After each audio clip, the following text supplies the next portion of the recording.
Hello listeners, welcome back to Luke's English Podcast, a podcast for learners of English all around the world. Here is a brand new episode for you, and let me just tell you what you can expect from this one, and then we will get started straight away. So this episode has a lot to offer, and I think it's brilliant. Am I allowed to say that about my own podcast episode? I don't know if I'm allowed to say it, but I'm saying it anyway. This is a brilliant episode, and I think it has a lot to offer and a lot of stuff that you can learn from it. It's all about debating skills in English. What is debating? It basically means expressing your opinion, questioning other people's opinions, persuading other people that you are right or that the things you're saying are actually correct, discussing things, the various methods of doing this. And we get into plenty of details with plenty of examples, as you will see. And so this is a very practical and useful episode, which I believe presents a great deal of value for you. And considering this is free to listen to, that's massive, isn't it? I mean, you're getting extra value. You're getting your money's worth on this one. So my guest in this episode is Ray Addam. Ray is an English teacher from Glasgow in Scotland. No need to say more about him. He was on the podcast many years ago. He's back again. And Ray is interesting because he actually has spent a lot of time developing English courses for various specific purposes, including a course that he's done about debating skills in English. And so he brings a lot of experience of teaching these skills himself in his own work. And so he was kind enough to kind of bring a lot of that to this episode. If you want to check out more of Ray's stuff, you can find links in the description. So Ray Addam on the podcast with me talking about debating skills. I should probably clarify the difference between debating, discussing and arguing, right? A discussion, an argument and a debate. I think those are things that are worth defining at this point. So a discussion, an argument and a debate. Okay, a discussion then is just, when people explore ideas together, share perspectives, share opinions. Maybe there's some disagreement and some persuasion going on, but it's essentially quite a serious conversation, exploring ideas, sharing perspectives, maybe disagreeing and agreeing a little bit. Ideally, you're trying to make a decision or reach a common understanding. A discussion is quite cooperative. You're working together. It's open. It's normally fairly casual. There aren't sort of clear rules. It's fairly loose. It's unstructured. Anyone can speak at any time. So that's a discussion. It's like the sort of thing you would have in a business meeting at work where you're trying to make a decision about something, whether you should do this or not do this. What do you think of that? What do you think of this? That's an interesting point. So this is a discussion, right? Then an argument.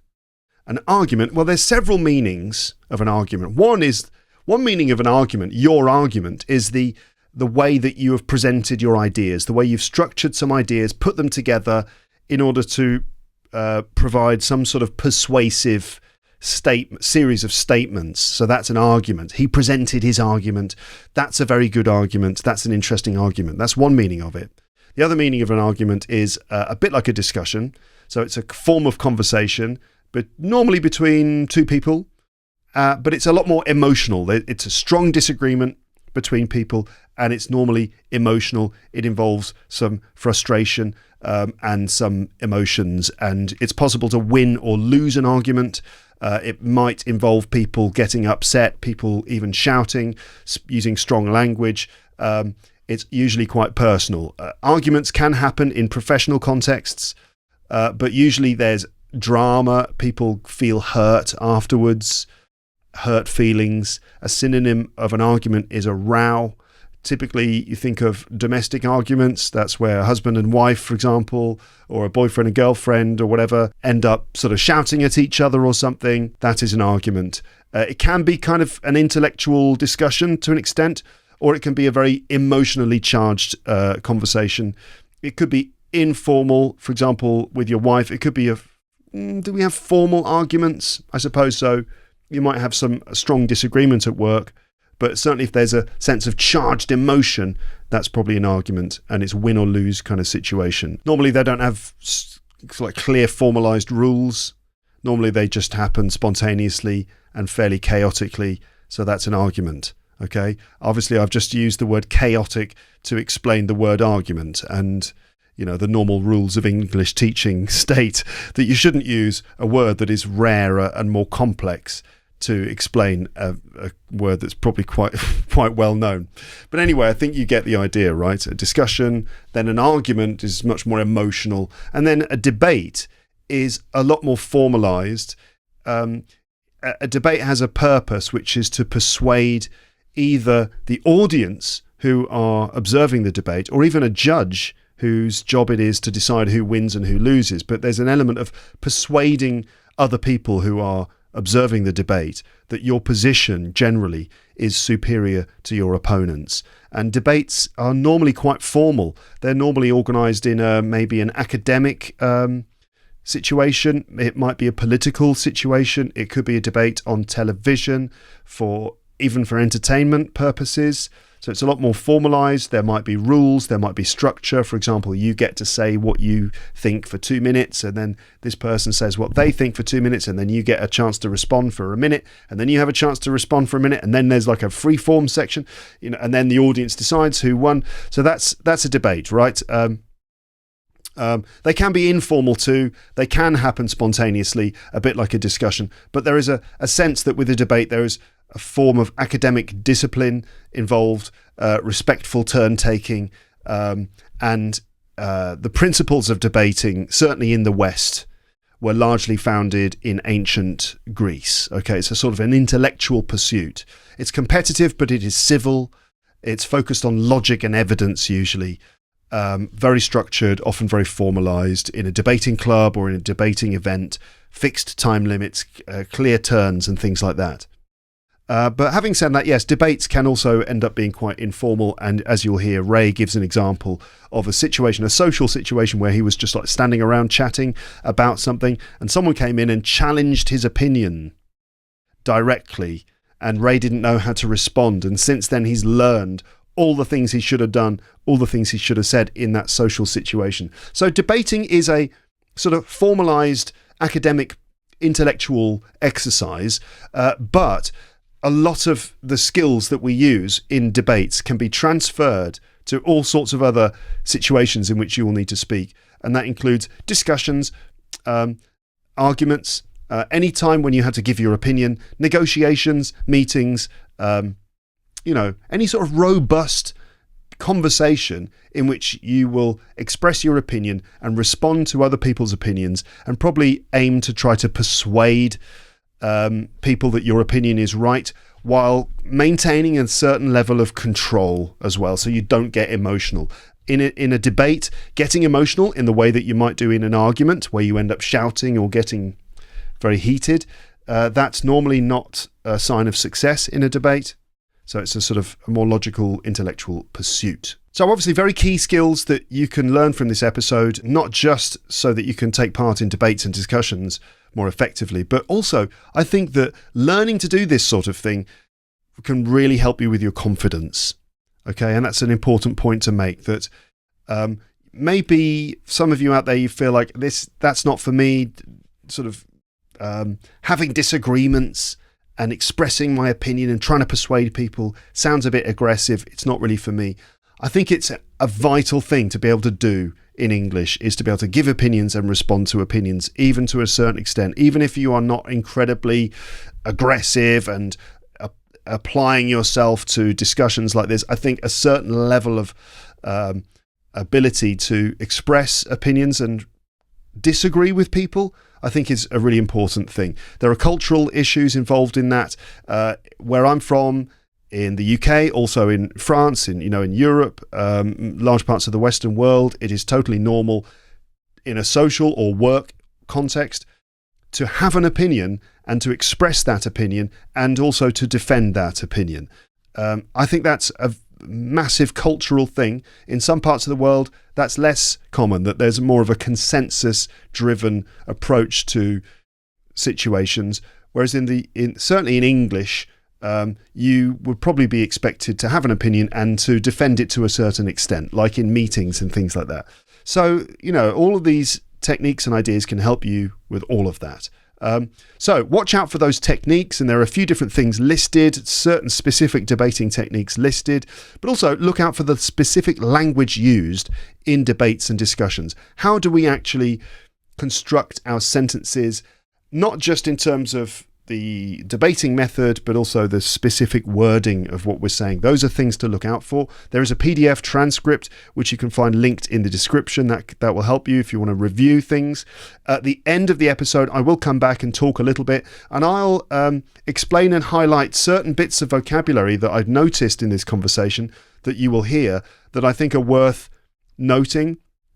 Quite nice substantial bits of vocab here. For example, words like combative, egregious, disagreeable, in good faith, bad faith, and more. So I'll give you a little vocab review at the end. First, we talk about Ray's accent, since he's from Glasgow, and we talk about Glaswegian accents more broadly before we then get properly into the subject. About 10 distinct debating techniques are discussed and demonstrated, and near the end of the episode we do these mini debates where we actually demonstrate real debates on a variety of different topics, some of them serious, some of them a bit more ridiculous. I think that's probably the most entertaining part of the episode, so stick around for that. Also, we have a question for you, so keep listening for that question. We want to know your answer in the comments section. That's it for this introduction. Let's get started. Let's meet Ray from Glasgow, the English teacher, with a lot to say about debating skills in English. I'll speak to you again at the end, but now let's get started, and here we go. It's been a long time, actually, hasn't it? Do you remember the last time we spoke together? That's right. It's already been about 4 or 5 years. Can you believe it? I know. Time flies, doesn't it? Yeah, that's right. What have you been doing with yourself over the last 5 years? So a lot's changed since the last time I was here. The last time I was here was before the war started in Ukraine. And after that begun, there was a lot of Ukrainian refugees arriving here in Scotland. So I got a job with the local government, helping to teach English as a second language to the refugees who are arriving in the country. And that was a really rewarding job. You know, I got to make a lot of friends and learn a little bit about the Ukrainian culture and a little bit of their language as well. So, yeah, that was fun. But that contract came to an end in 2024, at which point I just went back to my private practice. So I've now done more than 8,000 lessons on Preply, teaching students how to speak English fluently, confidently, and with a wide vocabulary for passing the IELTS exam or speaking English in general in business settings. And most recently, I've started my own school called Elevate English. And there I've been working with groups of intermediate to advanced level learners, helping them to use lots of idioms and phrasal verbs and advanced vocabulary in real discussions. And as part of the program, students get access to all the courses I've made. And that includes a course on how to pass job interviews. And in that course, I actually do a job interview. It's a real live job interview, which I privately recorded, and students get access to that. I recorded a course with a comedian, which was about how to be funny in English. We cover exaggeration and sarcasm and self-deprecating humour. There's a course there on how to small talk and make friends. It's particularly useful for people who are in a new country or a new job. And of course, there's also a section on how to debate, which we'll be talking about today. So that's what? Elevate English, is it? Elevate English, that's right. People just Google that and they'll find it? Yeah, it's on School. I can share a link with you maybe, and you could put it in the description if that's okay. School is a platform for delivering online courses, is that right? Courses and communities and group sessions and all of the above. Okay. All right, cool. So you've been busy. You're from Scotland and in Scotland, is this right? That's right. Is it obvious from my accent? Some people think I don't sound Scottish. Some people think I sound very Scottish. Well, I can definitely tell that you're Scottish. Yeah. Can definitely hear a Scottish accent. But you're from Glasgow, right? That's right. Probably where the strongest Scottish accent is. Yeah. But I mean, I guess people say that you don't have a very strong Scottish accent, or they say that they can't tell you're from Scotland. I mean, I can just because I'm so familiar with the different accents. But compared to some Glaswegian accents, yours is certainly quite mild, I would say. Yes, it's a little softer. You know, I got married not too long ago, and my wife is from Burma. Congratulations. Oh, yeah, when I was talking about the things I've done in the last 5 years, I only spoke about my work. I didn't talk about my personal life. So, yeah, I got married, and my wife has been here now for almost 4 years, and she still doesn't understand the Glaswegian accent totally. Well, it's difficult, isn't it? I mean, she understands Very your difficult. accent, but I guess, just sort of Sometimes. sometimes, really. Yeah. But I can imagine going out and about in Glasgow, she's going to encounter some people with pretty strong accents. But sometimes I don't understand the Glaswegian accent. Really? Well, because there's, I suppose, a generational difference. For example, the millennials have grown up in a very globalized Glasgow, and we've got a lot of immigration, and we have a lot of universities and a lot of foreign students. My generation has grown up on the internet and watching Netflix, but the previous generations were just a lot more Scottish. And sometimes when I'm talking to them, I have no idea what they're saying. I can give you an example, right? Yeah. I was at work back when I was doing that job with the government, and the other English teachers were all much older than I was. And once I was sitting down with them having lunch, and I was on my phone, I wasn't really listening to their conversation, but one of them decides he wants to include me in the conversation. So I didn't know the context of what they were discussing. And he says, "Ray." I was like, "Yeah." He says, "Giron." And I was like, "Come again?" He says, "Giron." And I was like, "Well, one more time." And he says, "Giron your clays." Do you get it? I do, yeah. Do you iron your clothes? Do you iron your clothes? But okay, so I get the giant bit, which, is like just a sort of contracted version of do you iron giant, and Giron. do you, I guess across all of British English, like regardless of Scottish, English, Welsh, whatever, everyone turns do you into j. So giant, but iron, that's a particularly difficult word, and I suppose in a Glaswegian accent, it's going to sound different to the way I say it. Iron. Yeah, definitely. But then your clothes, that was the difficult bit. Clays. Your Clays. Clothes. Your clays. Yeah. Clothes. Wow. Yeah. That's pretty good. That's a good example. Also, I guess in Glasgow, there's a whole dialect as well. And some even argue that it's not even English, that it could be. I mean, there's some people call it Scots. Yeah. There's Scots Gaelic. Is that the right term? Right. Yeah. But actually, to be honest with you, there's Gaelic and there's Gaelic. One's from Ireland, one's from Scotland, but I always mix the two up. I can't remember which one is. I should get this right. Scots. Hold on a sec. I think you could call it an endangered language because so few people speak it now. There were a couple of initiatives to bring it back, but there's just not enough people who speak it. Gaelic is the one from Scotland. Scottish Gaelic, and Gaelic would be the Irish one. But I mean that there's that, which is a whole language, unto itself. But also when I guess some Scottish people speak English, they will use a lot of dialect words as well, and quite different pronunciation. Half of the time I have no idea what they're talking about. Really? Yeah, I have. So, for example, people who have been to university or who have worked in, bigger companies, they've probably had more exposure to people from other countries and they've neutralized their accents. But the Scottish or the Glaswegian people, which have been raised in communities where primarily people are just speaking with that accent, they haven't developed or globalized in any way, and their accent and their language is still incredibly Glaswegian. And sometimes I have no idea what they're talking about. It's very interesting. There's a couple of videos you can look up on YouTube, Impossible Scottish Accent, and every single one of those videos is from Glasgow, by the way. Yeah. And I can understand maybe 75% of them, but even other native English people understand like 50%. I find it fascinating and wonderful, to be honest. I haven't been to Glasgow. Unfortunately, I'd love to go. You should. It's beautiful. It's really nice. No, I'm sure it is. And my wife and I keep talking about going to Scotland. We're going to do it one day. I'd love to show her Scotland. It's an amazing country. I've been to Scotland a few times, but I've never been to Edinburgh either. I've just been to other parts. I'd love to go. But my experience, I guess, mainly with Scottish accents is, mainly through television. When I was a kid, there was a show on TV called Rabsy Nesbitt. Okay, I don't know that one. You don't know it? Oh, no. It's about like a working class guy from Glasgow, and you just follow his life. And this is just the strongest Glaswegian accent. It's amazing.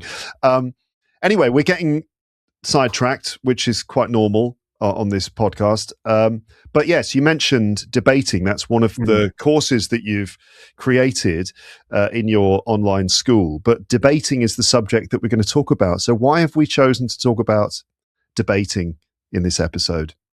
Well, for a lot of the people listening to this, and myself included at one point in time, I would cringe when I'd hear the word debating.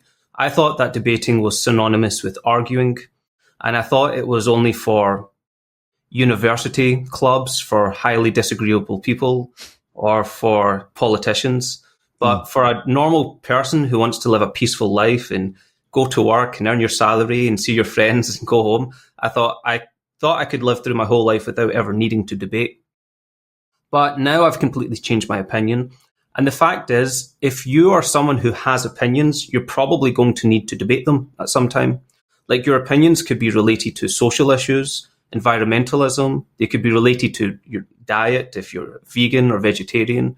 Your opinions can, of course, be the classics, religion and politics, the more contentious ones. But if you have opinions on anything, it's quite likely that people are going to say things which you find to be offensive, egregious, or disagreeable. And then what do you do in those situations?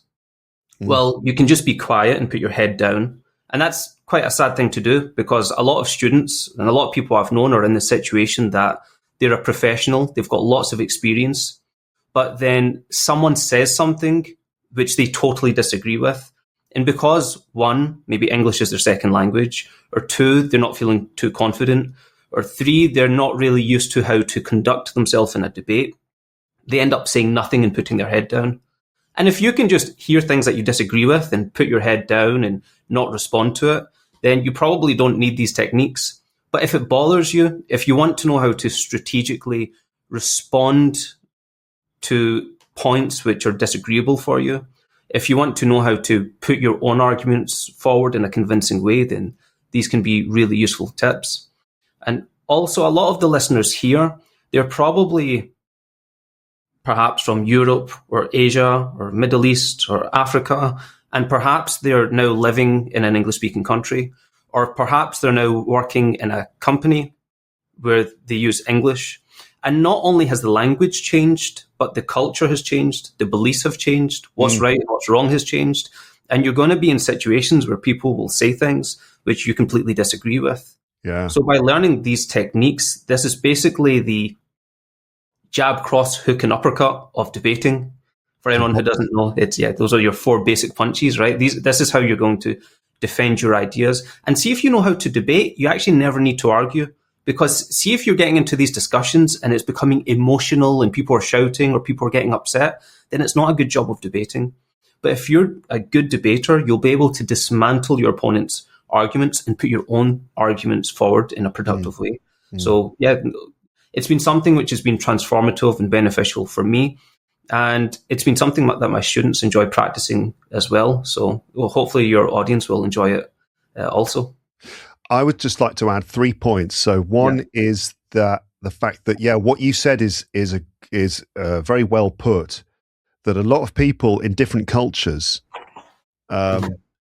sort of, let's say, arguing or defending your point of view is not necessarily the normal way of doing things. That in some places it's much more normal to just agree with what you feel everyone is saying in the room, and everyone just kind of quite quickly slots into having the same opinion, I mean, just as an example, I live in France now. I used to live in Japan, and the cultures are really different in those two places. Yeah. France is more similar to the UK, although in the UK we have a slightly more, let's say, indirect way of putting things. But the similarity between France and the UK is that you're expected to have an opinion and you're expected to share your opinion. So that could be in a social situation, or it could be in a work situation, in a meeting, let's say. You're expected to have, a point of view on things, and it shows character if you're able to express it. That doesn't have to be combative. It doesn't have to be disagreeable. It doesn't have to be an argument or disagreement, but it just shows that you are a serious person if you've got a point of view, and that you can express it. Whereas, I mean, in Japan, obviously people have points of view, they express them and things like that. But I've noticed that people are more likely to perhaps agree. They're a bit more agreeable in a social setting. There's probably a cultural element to it, definitely. Yes. I mean, in my experience as a teacher, I'll, for example, have a class and I think to myself, right, we're going to have a discussion today. We're going to have a discussion about these issues in the class, and I want to create a sort of discussion. And I'll put the issue on the table, and everyone in France has got like stuff to say, and a discussion quite quickly happens, and there's disagreement, and it's often friendly disagreement, but there's disagreement going on. In my experience in Japan, I would think, right, I'm going to have a discussion in this class, and I'd put the point for discussion on the table or write it up on the board. And one person, probably the more confident person in the group, would give their opinion. And then I go, okay, that's really interesting. What do you think? Yeah, I agree with him. What about you? Yeah, me too. And everyone would agree with the guy who spoke first. And I get the feeling that some of them didn't agree, but they just perhaps weren't. They just felt it wasn't quite appropriate to challenge that person who was probably older, maybe a bit more fluent. You know. Well, there's a couple of really interesting elements here. The first one is that, so there's a cultural element we might find in some of the Asian countries that people have got more of a tendency to agree. And there's another element of people tend to listen to the person with the most confident voice. So if someone says something very confidently, this is how we should do it, everyone knows that this is the right way.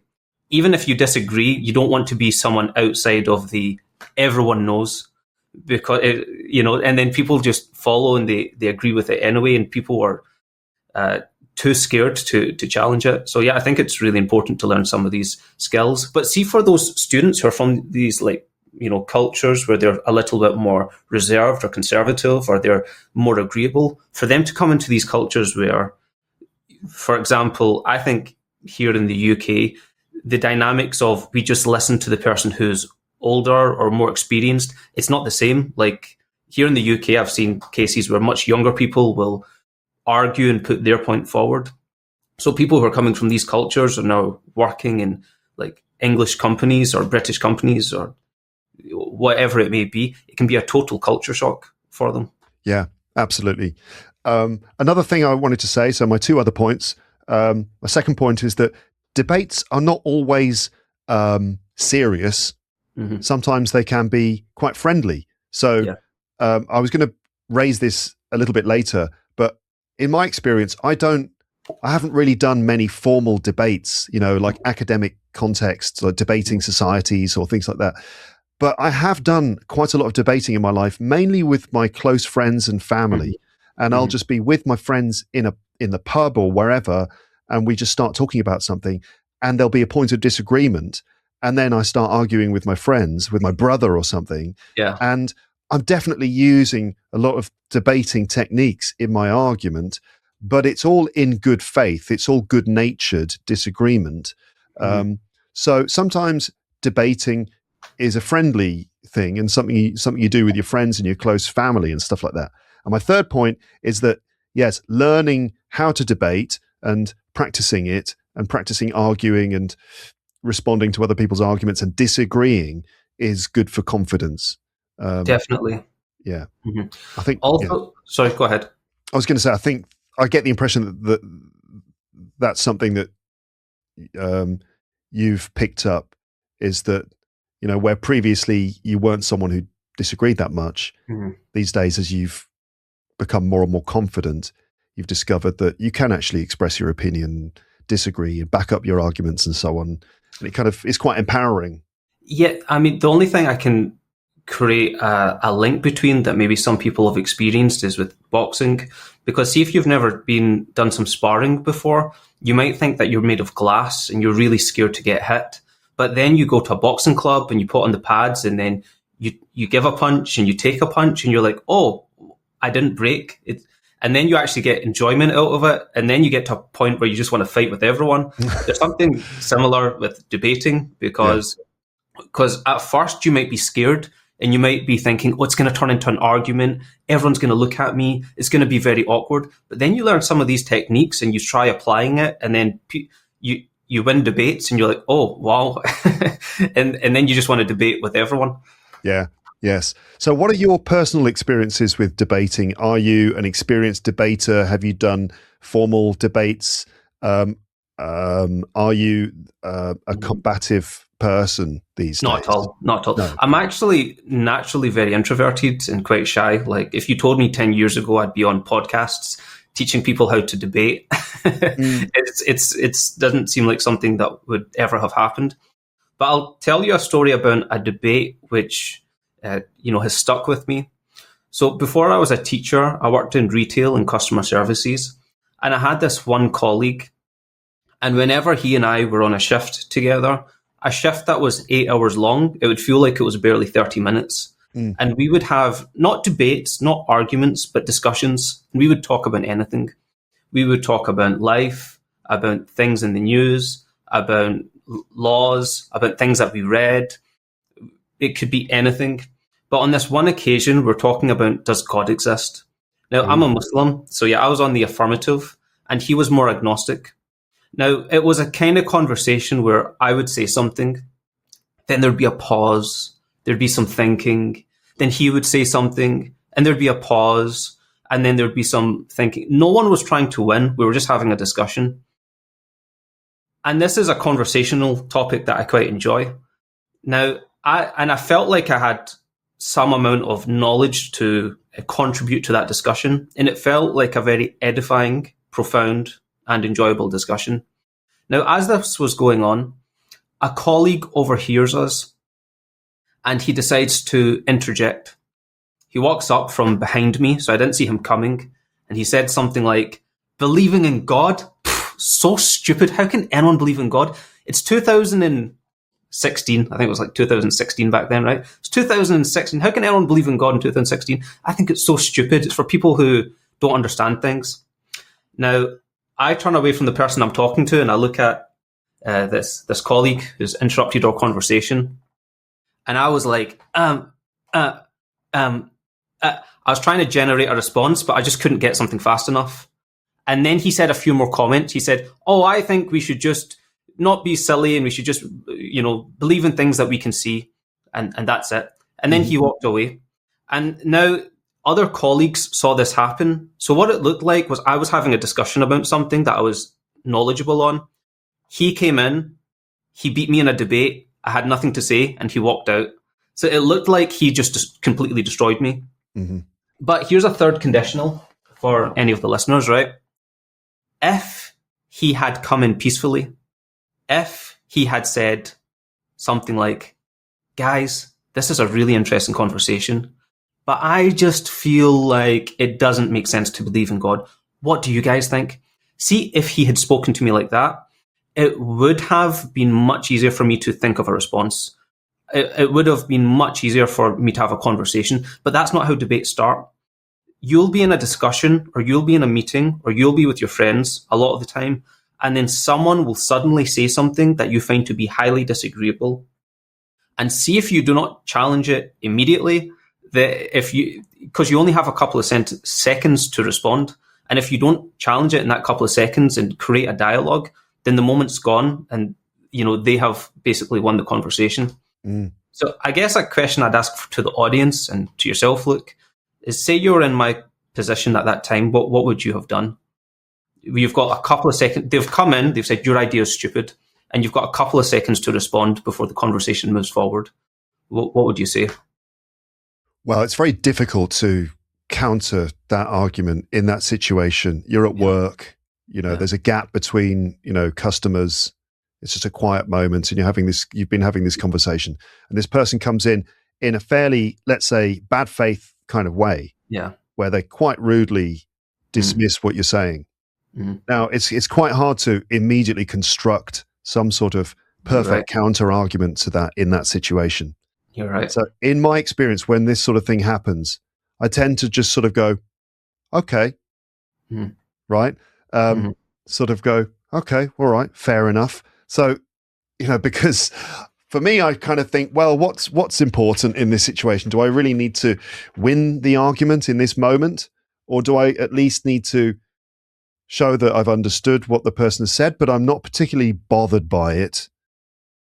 I hear what you're saying, and okay, you can have that opinion. I'm not necessarily going to try and counter it right now. So I'll just say, okay, all right, fine. Here's another question. So you do stand-up comedy. Have you ever dealt with hecklers before?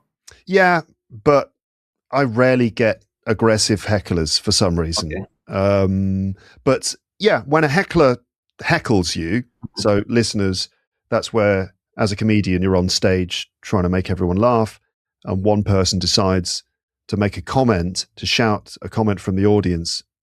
And as a comedian, you're probably supposed to deal with it somehow. You're supposed to put them down or something like that. In my experience, the best way to deal with a heckler is just to give them the opportunity to say what they're saying. And normally they will, the expression is, do you give them enough rope to hang themselves, which is not a very nice expression, really.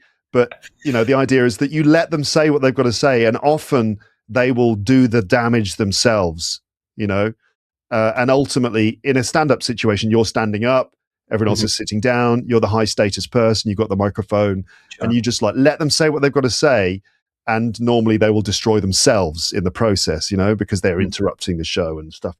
But obviously, that does give you a chance to then think of some witty put-down. I heard a comedian once say that he'll ask them to repeat it.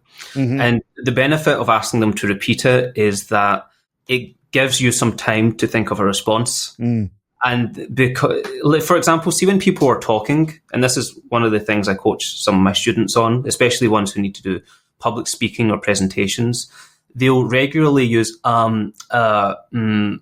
these filler sounds. So why are these filler sounds happening?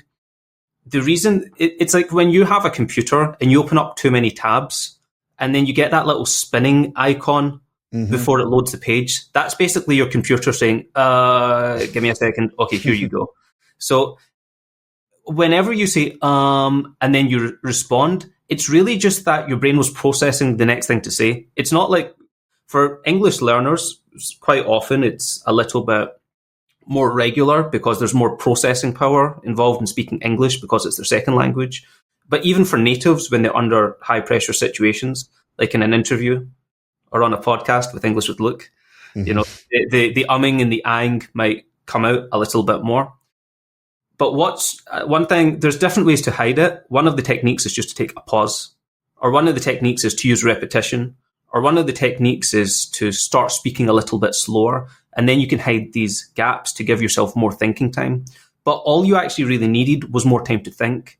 And like that comedian that was talking about how to handle hecklers, he said that he'll ask them to repeat it because that gives him more time to think.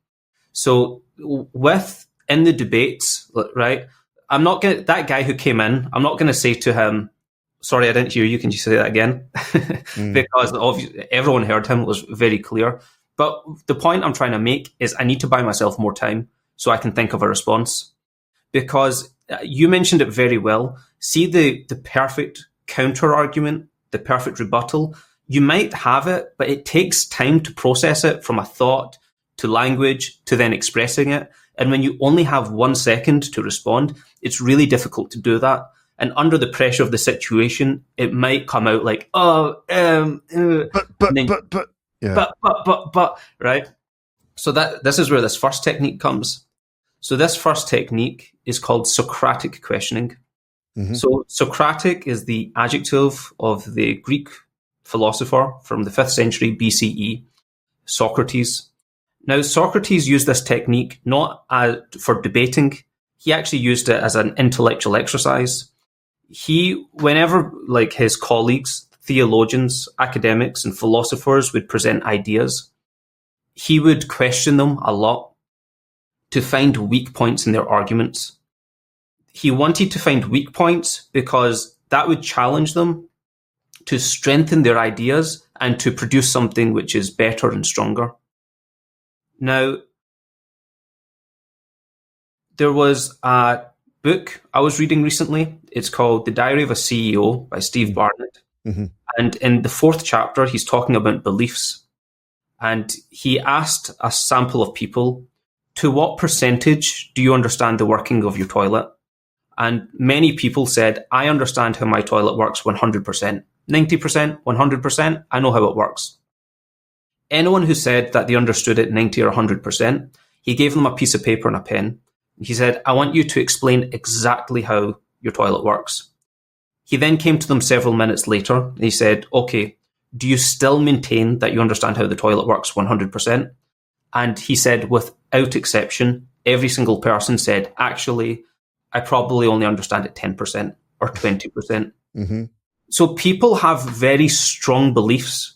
People have very confident voices, but underneath it, they actually don't have strong reasons. You know, a lot of people have strong beliefs, but they don't have strong reasons to back them up. People have become so accustomed and so used to confidently saying their opinions and not being challenged. But see, when you challenge them and you say, oh, why do you believe that? Then you'll see that a lot of people's opinions are not as strong as you thought. Albert Einstein said that you don't fully understand something unless you can explain it to a 6-year-old, because the 6-year-old's going to ask you lots of questions. And if you cannot answer those questions with simple language, you probably don't understand it very well yourself. So when someone challenges you or challenges your ideas or says something that you find to be disagreeable, you can use this technique called Socratic questioning. And the way to formulate it is sometimes as simple as just saying, oh, why do you say that? Yeah. Now, it's hard. It takes time to formulate a response. You can't. Have you ever had these times you're in a debate or an argument and later on you're lying in bed or you're in the shower? You're like, damn it, I should have said this. Mm-hmm. Should have said that. But you didn't have time to think. But if you had time to think, you could have said something. But if you just say, oh, what brought you to that conclusion? Can you explain to me the thought process that brought you to that? Yeah. Do you believe that's always true or just sometimes? Or why do you say that? Mm. Now they need to, because saying believing in God is stupid, that's an emotional argument.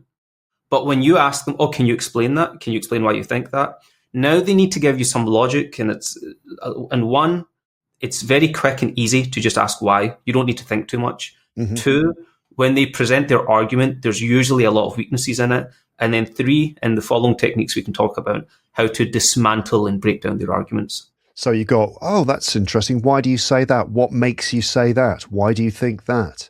And yeah, it gives you time, but also it starts to open out their argument, mm-hmm. which then gives you a lot more things that you can respond to. So they start to then go into some detail about, some specific part of their argument. Then it's much easier to then counter-argue against something much more specific. Yeah, I mean, that's kind of like the basis to an extent of modern debating, right? Is that you take the Socratic approach of asking questions as a way of challenging what someone has said and drilling down into their argument. Right. I mean, we could give some examples of this sort of thing. You got what leads you to that conclusion? Why do you say that? How do you know that's true? Yeah. Mm-hmm. Exactly. Let's try a couple of examples. I will make an argument, and then you try and follow up with some Socratic questioning. Okay. Children under 16 should not be allowed to use smartphones. Children under 16 should not be allowed to use smartphones. That's certainly an interesting statement. What makes you say that? Oh, because I think that there's a lot of children are wasting their time on social media. And because they're wasting their time on social media, they're probably not studying as much. And there's so many things online that they could be reading anything, which could be quite negative for them. Okay, such as what?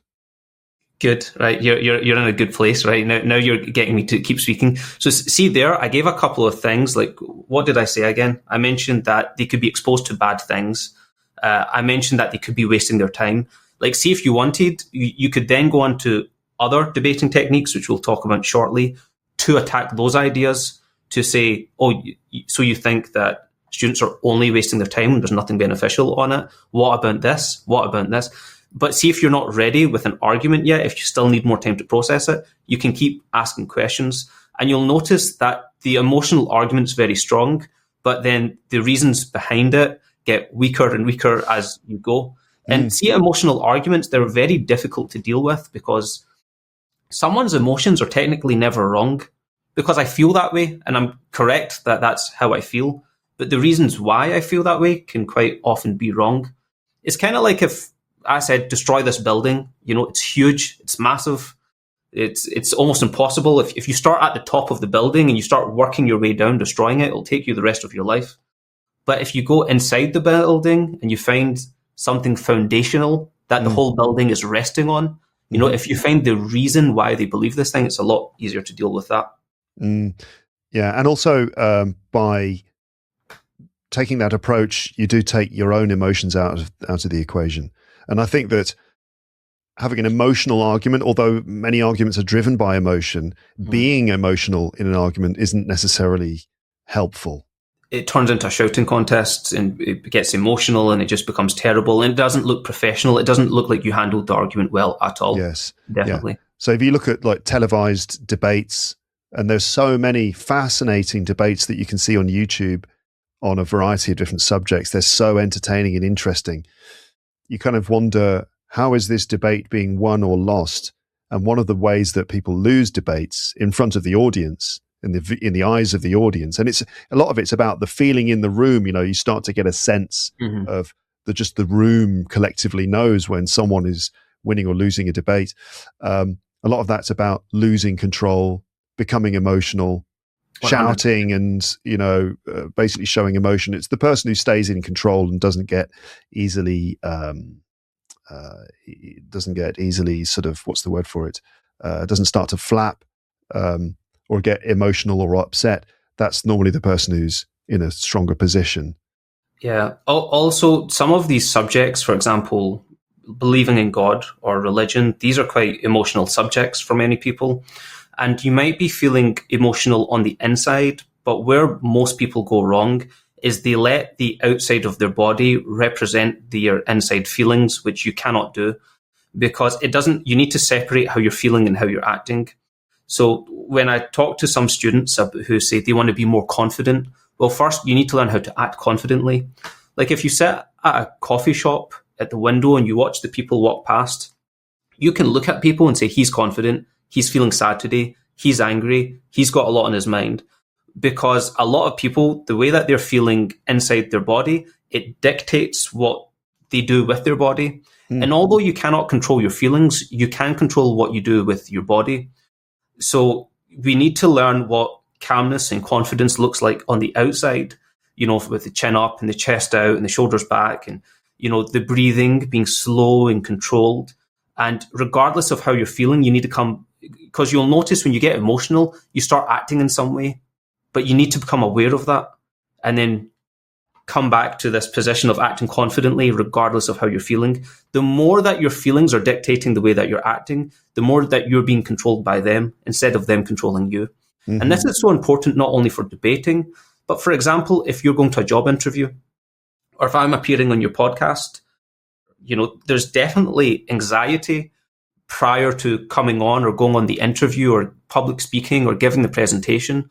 But you start to lose when those feelings dictate how you act instead of remembering what confidence actions look like and behaving calmly, regardless of how you're feeling on the inside. So yeah, with the debating, you definitely want to maintain that calm demeanor.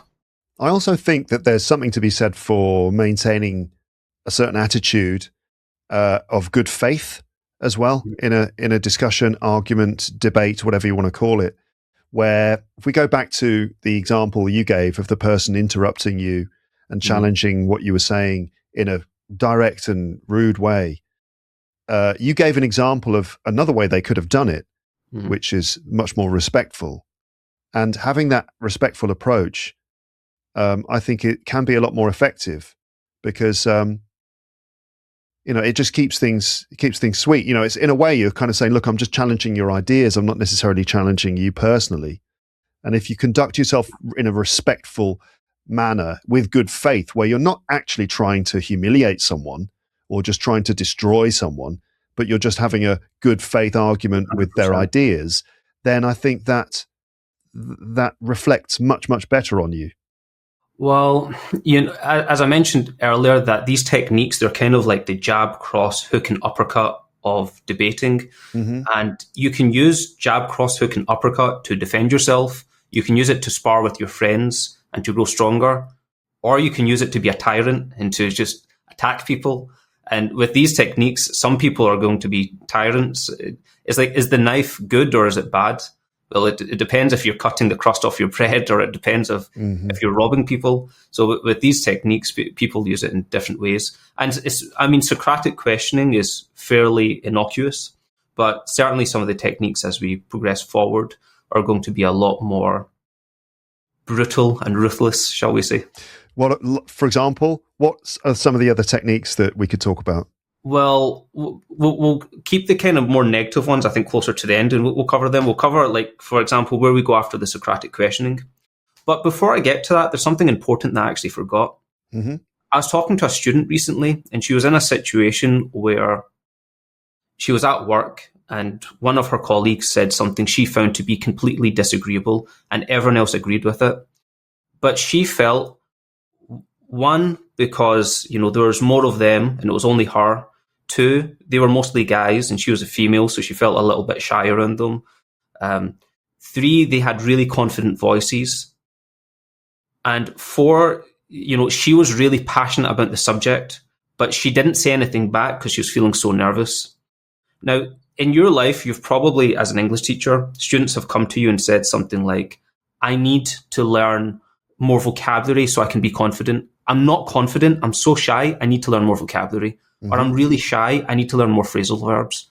I'm not confident, so I need to learn more grammar.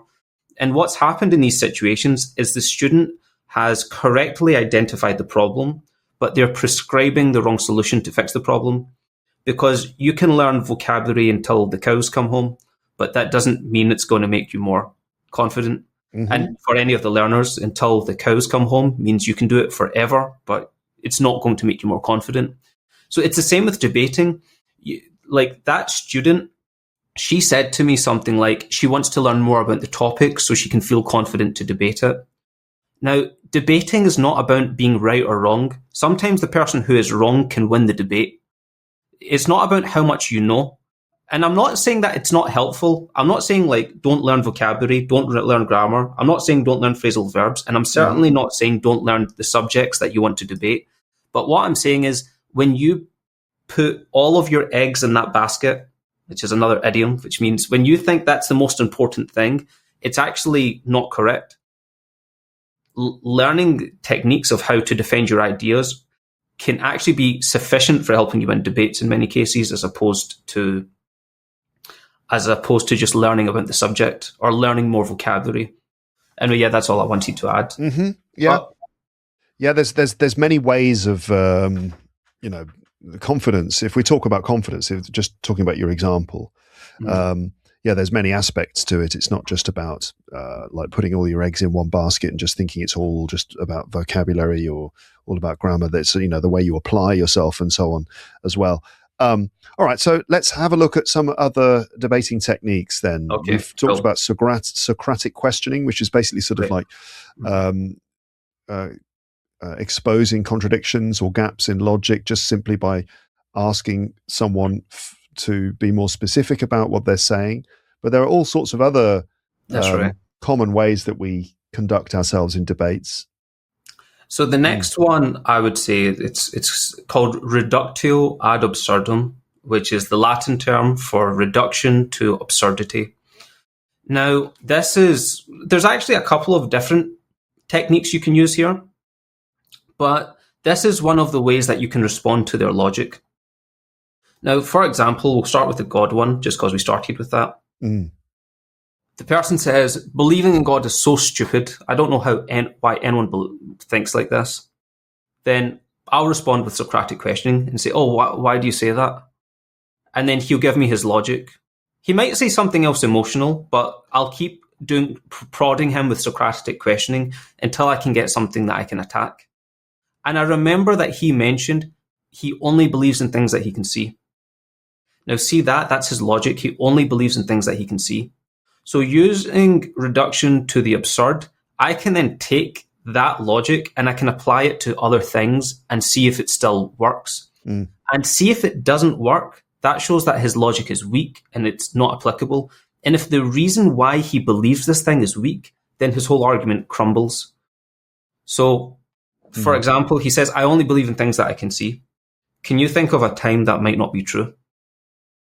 Yeah, I mean, there's plenty of things that we assume are true, even though we haven't had first-hand experience of them. Yeah. I mean, there's plenty of scientific things that follow that.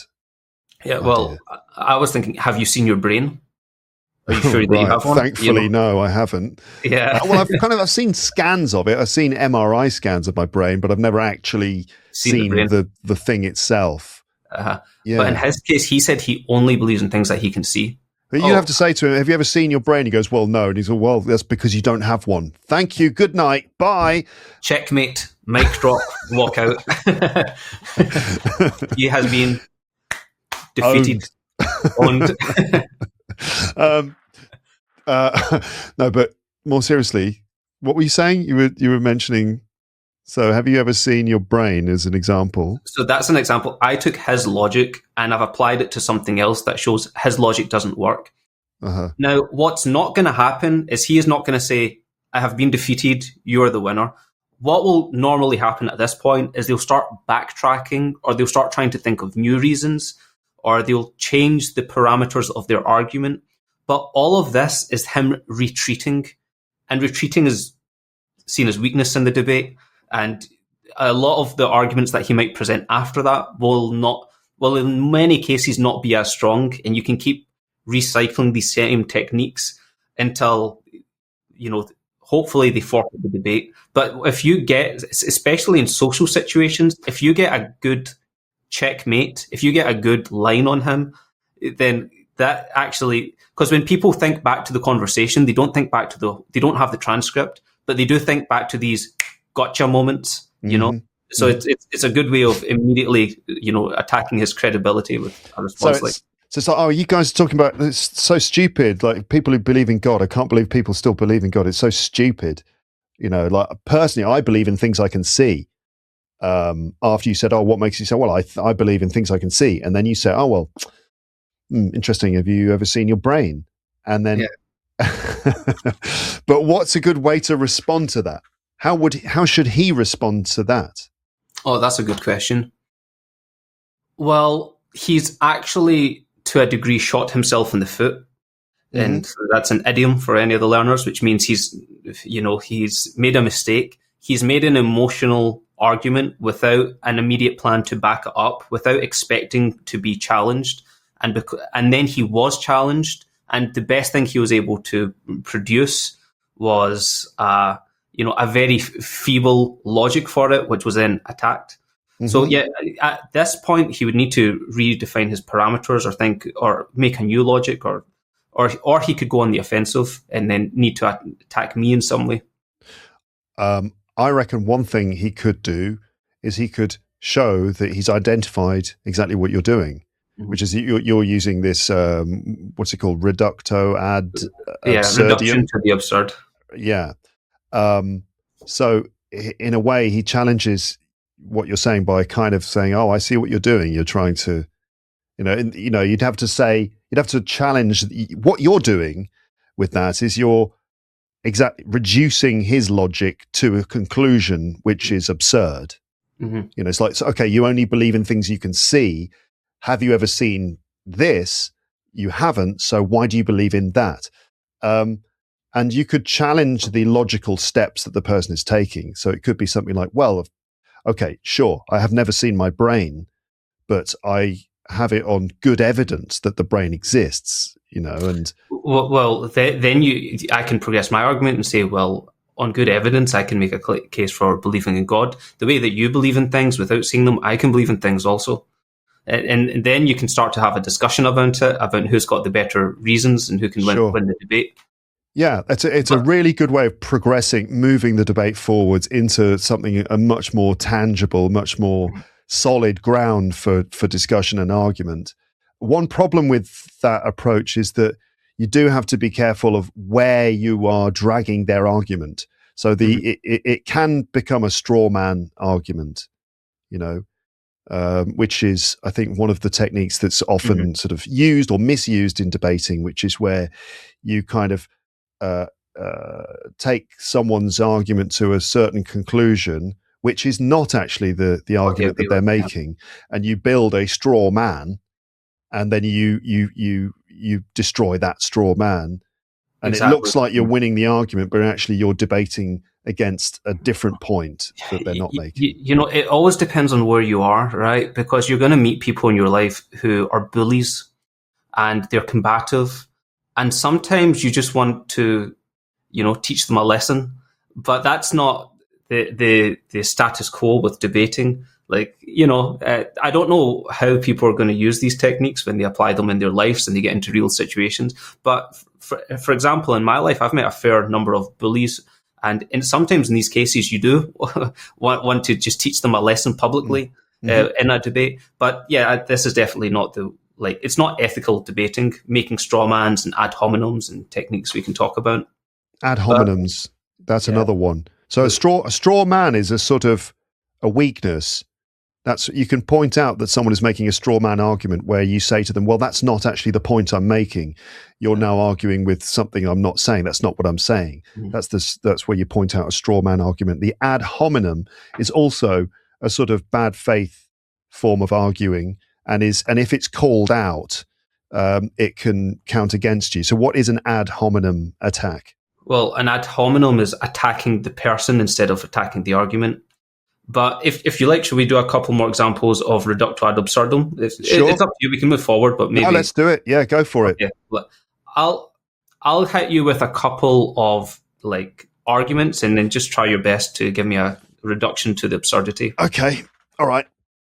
I believe in complete freedom of speech. I think you should be allowed to say anything you want, anytime. There should be no restrictions. You should be able to voice all of your opinions. Okay, sure. I see what you mean. So you believe that people should be allowed to incite racial hatred in a public forum? You think that someone should be allowed to go on television and directly tell people to go out and commit acts of racial hatred? Do you? Perfect. Great response. That's a perfect response. I would have no idea how to respond to that. The only thing I would be able to do is say, oh, actually, but not in every case, not in these cases. And then you could respond and say, so you don't believe in complete freedom of speech. You believe in freedom of speech within certain parameters, which I think is the case for most people. Yeah. So perfect example. Let's try another one. Okay. I think that violent video games creates violence. Violent video games create violence? Yeah, it makes violent people. People who play violent video games, it makes them violent people. So before the invention of video games, there was no violence? Perfect. Good. That's a good response. Another one is, okay, so if you play racing games, do you become a Formula One driver? if you play chess, do you become a war general? Yeah, I see. Yeah. So basically, if computer games make you do things, why is it that other things don't put that logic in other places? It doesn't work anymore. If you play a lot of Super Mario, you become a plumber, do you? Yeah.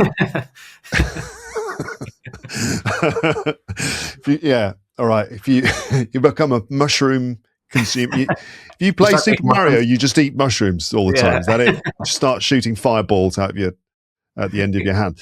Exactly.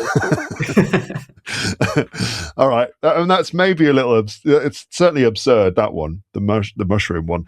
Okay. This is fun. I'm enjoying this. Have you got any more? Let's do one more. People should always tell the truth no matter what. This is good because my daughter said this to me the other day. People should always tell the truth no matter what. Okay. That's actually a bit more difficult. So you think that that lying is never lying then is never actually useful or important? I think it's always wrong. Always. Always wrong, always immoral. So even if your mum comes in and she's bought a new dress and she says, "How do I look?" Tell me how you'd respond if she's had a haircut that would take 6 months to grow out, and she comes in and says, "How do I look?" No. And it doesn't look good. Are you genuinely going to say, "Oh, it looks terrible"? Are you really going to say that? Well, from one man to another, we know there's only one correct answer to that question, especially when it's your wife. Honey, how does the food taste? Oh, it's great. It's the best thing I've ever tasted. It was delicious. Thank you, honey. Thank you for making me dinner. If you ever want your wife to cook you food again, there's only one correct answer. It's a tricky one, though, isn't it? Because some people would say, "Oh, it's important to tell the truth because ultimately, the truth shall set you free."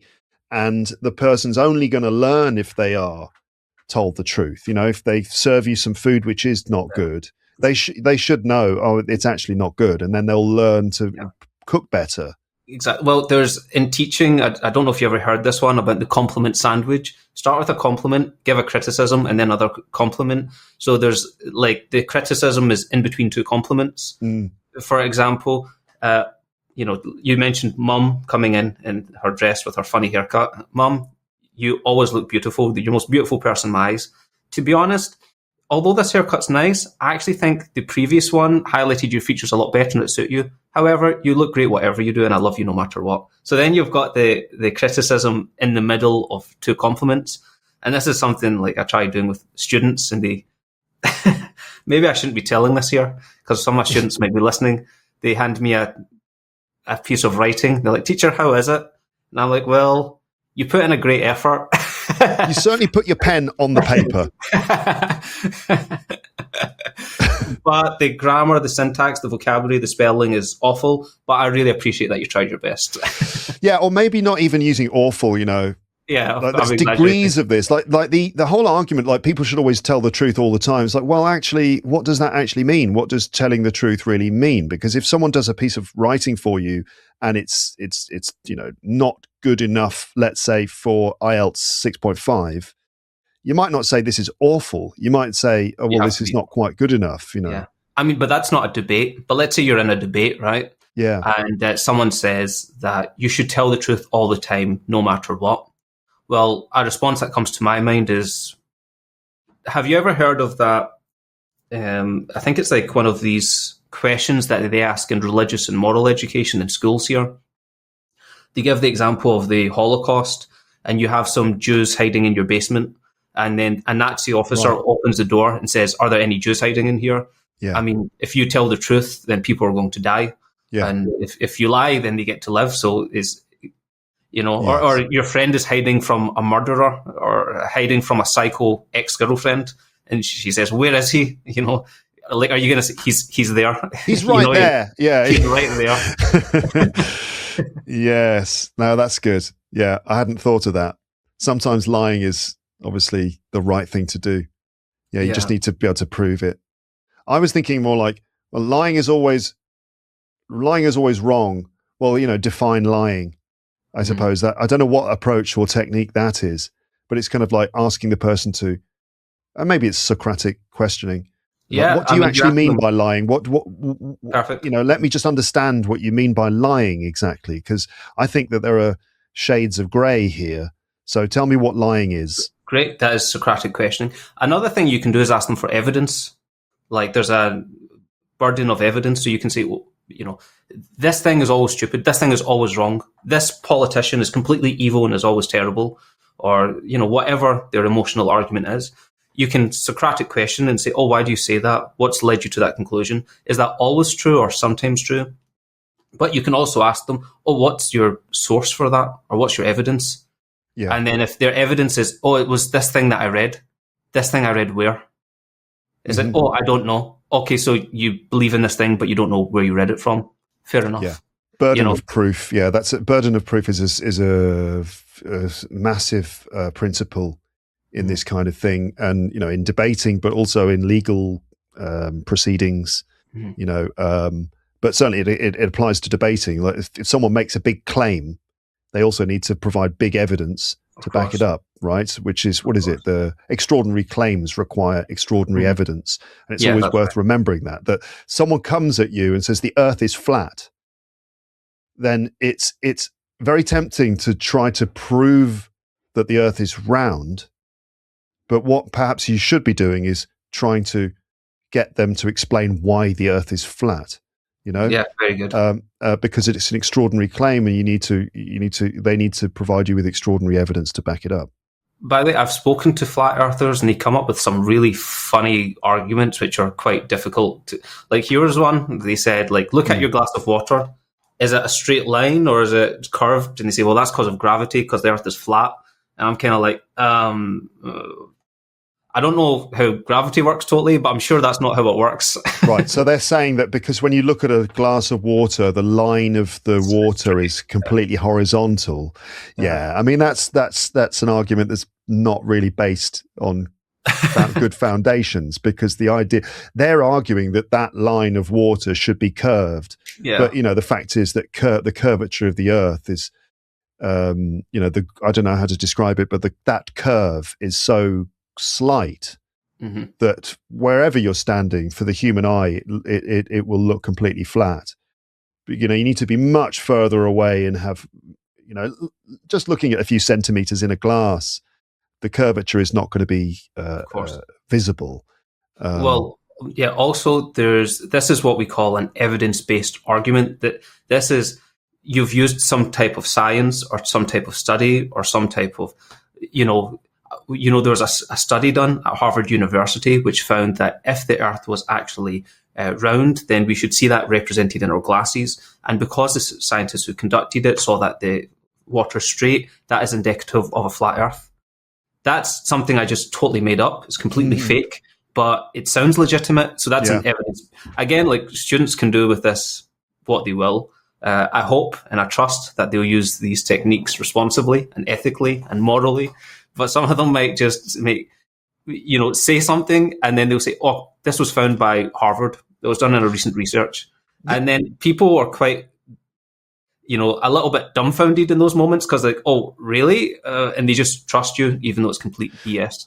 That's a really good point. So I've talked to flat earthers as well and have encountered these things too. But that technique of the providing a source, providing evidence, what was it? What's the term for that? Burden of evidence. Burden of evidence, but also an evidence-based argument. Appealing to authority. That's what it's called, right? Where you say, well, there was a Harvard study that did this, this, and this, and it proved this, this, and that.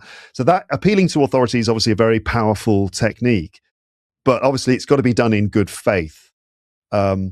And I guess the way to counter it's difficult to counter that, because you need to say, well, provide me with the sources. I'd love to see the sources of that. I'd love to see the study. Please let me show you. Let's bring that up. Let me see this. If you want, maybe we can have a tag team debate. You and me. We'll find two flat earthers and. Well, I was going to say it's difficult. It is difficult to debate with flat earthers, because I think that I would say that often they're not good faith in their arguments. Because they will do things like, I've noticed, for example, they'll take evidence, they'll try to apply all these methods, but they're not particularly good faith in the way they do it. So they'll take evidence, and for them, this counts as a serious piece of evidence, but they're really misrepresenting it. So one of the classic arguments used by flat earthers is they will say, well, look at this extract from this NASA interview, where this NASA photographer was talking about this photograph of the Earth. Here is a classic photograph of the Earth, which was published by NASA. It's the round Earth.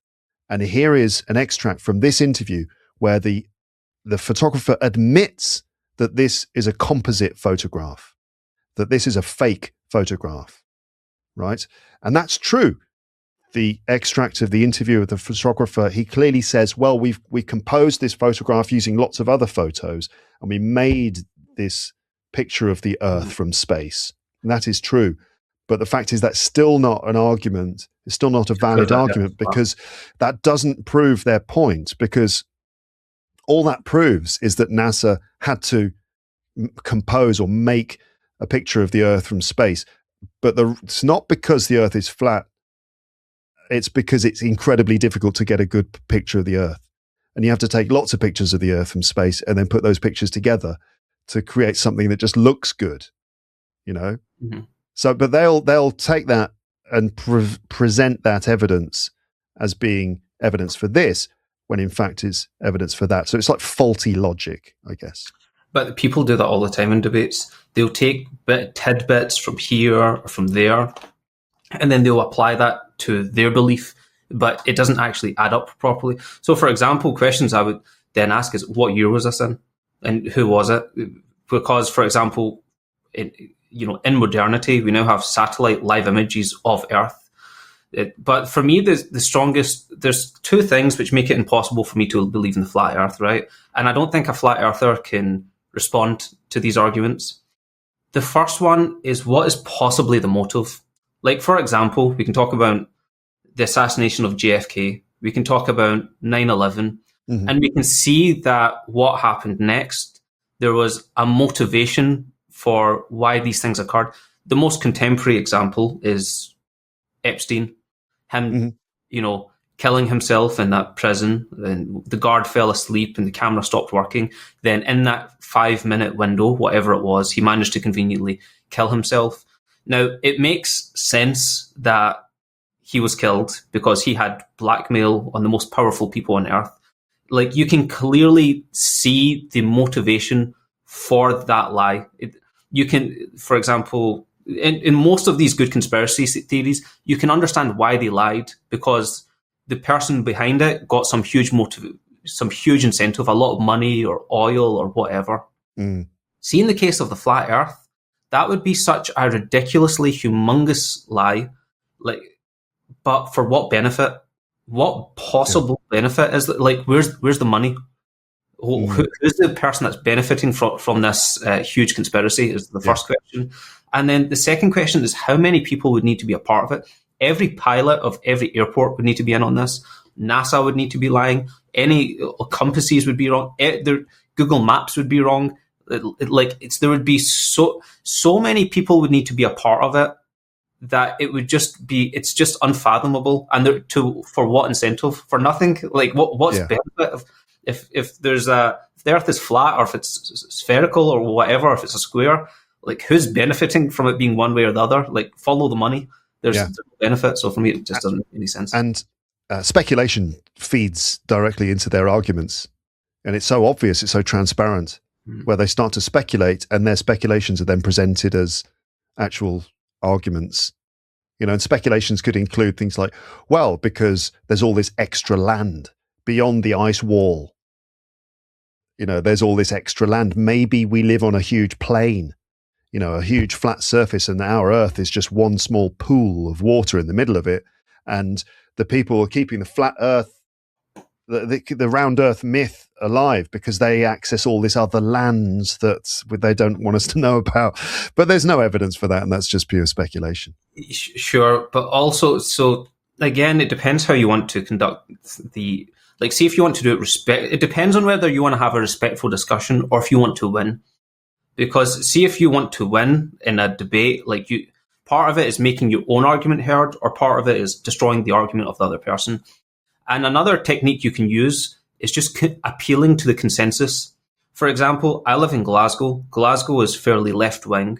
For anyone who doesn't know what left-wing means, it's like we're a lot more liberal compared to cities which are far more conservative. Like, we're quite, pro-immigration as well as other ideas. So see if there's someone at work or in our social circle and they're quite conservative. A way that we can beat them is just by appealing to the feelings that everyone else already has. Like, everyone already believes that the Earth is spherical. So because everyone already believes that, you don't need to go that far to discredit their argument. Like, you can use that to your advantage if you just want, because debating, sometimes it might be about trying to change their opinion. But again, what your intention is up to you when you go into the debate, if you're trying to change. But if you're just trying to win, you can just appeal to the consensus and everybody knows the Earth is round. What are you talking about? And this is then something which will be quite difficult for them to respond to. Yeah. Yeah. And Okay, then you can foster them with ad hominem attacks. And if you really want to, yeah. You want to stick the knife in. Okay, so we're talking about appeals to authority and the reducto ad absurdum. What else have we got? Okay, appeal to consequences. So grammatically, if we're going to use it either as a first conditional or as a second conditional, so you're going to take what they have said, and then you're going to think about what could be a negative consequence of what they have said. And that's another way of discrediting their...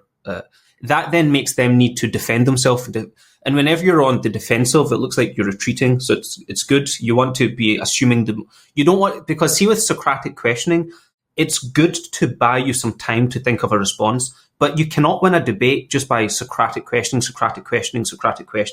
because they're constantly going to be the one giving ideas, but you actually want to attack sometimes with reduction to the absurd or with appealing to consequences. So yeah, you're going to say what the consequences of their belief are. And we can either use the first conditional for it with present simple and future simple, or we can use the second conditional with past simple and would, could, or might. Doesn't take too much explanation. We can just go into some examples. Mm-hmm. So for example, if, like, let's say I said something like, schools should ban homeworks. There should be no more homework given by schools.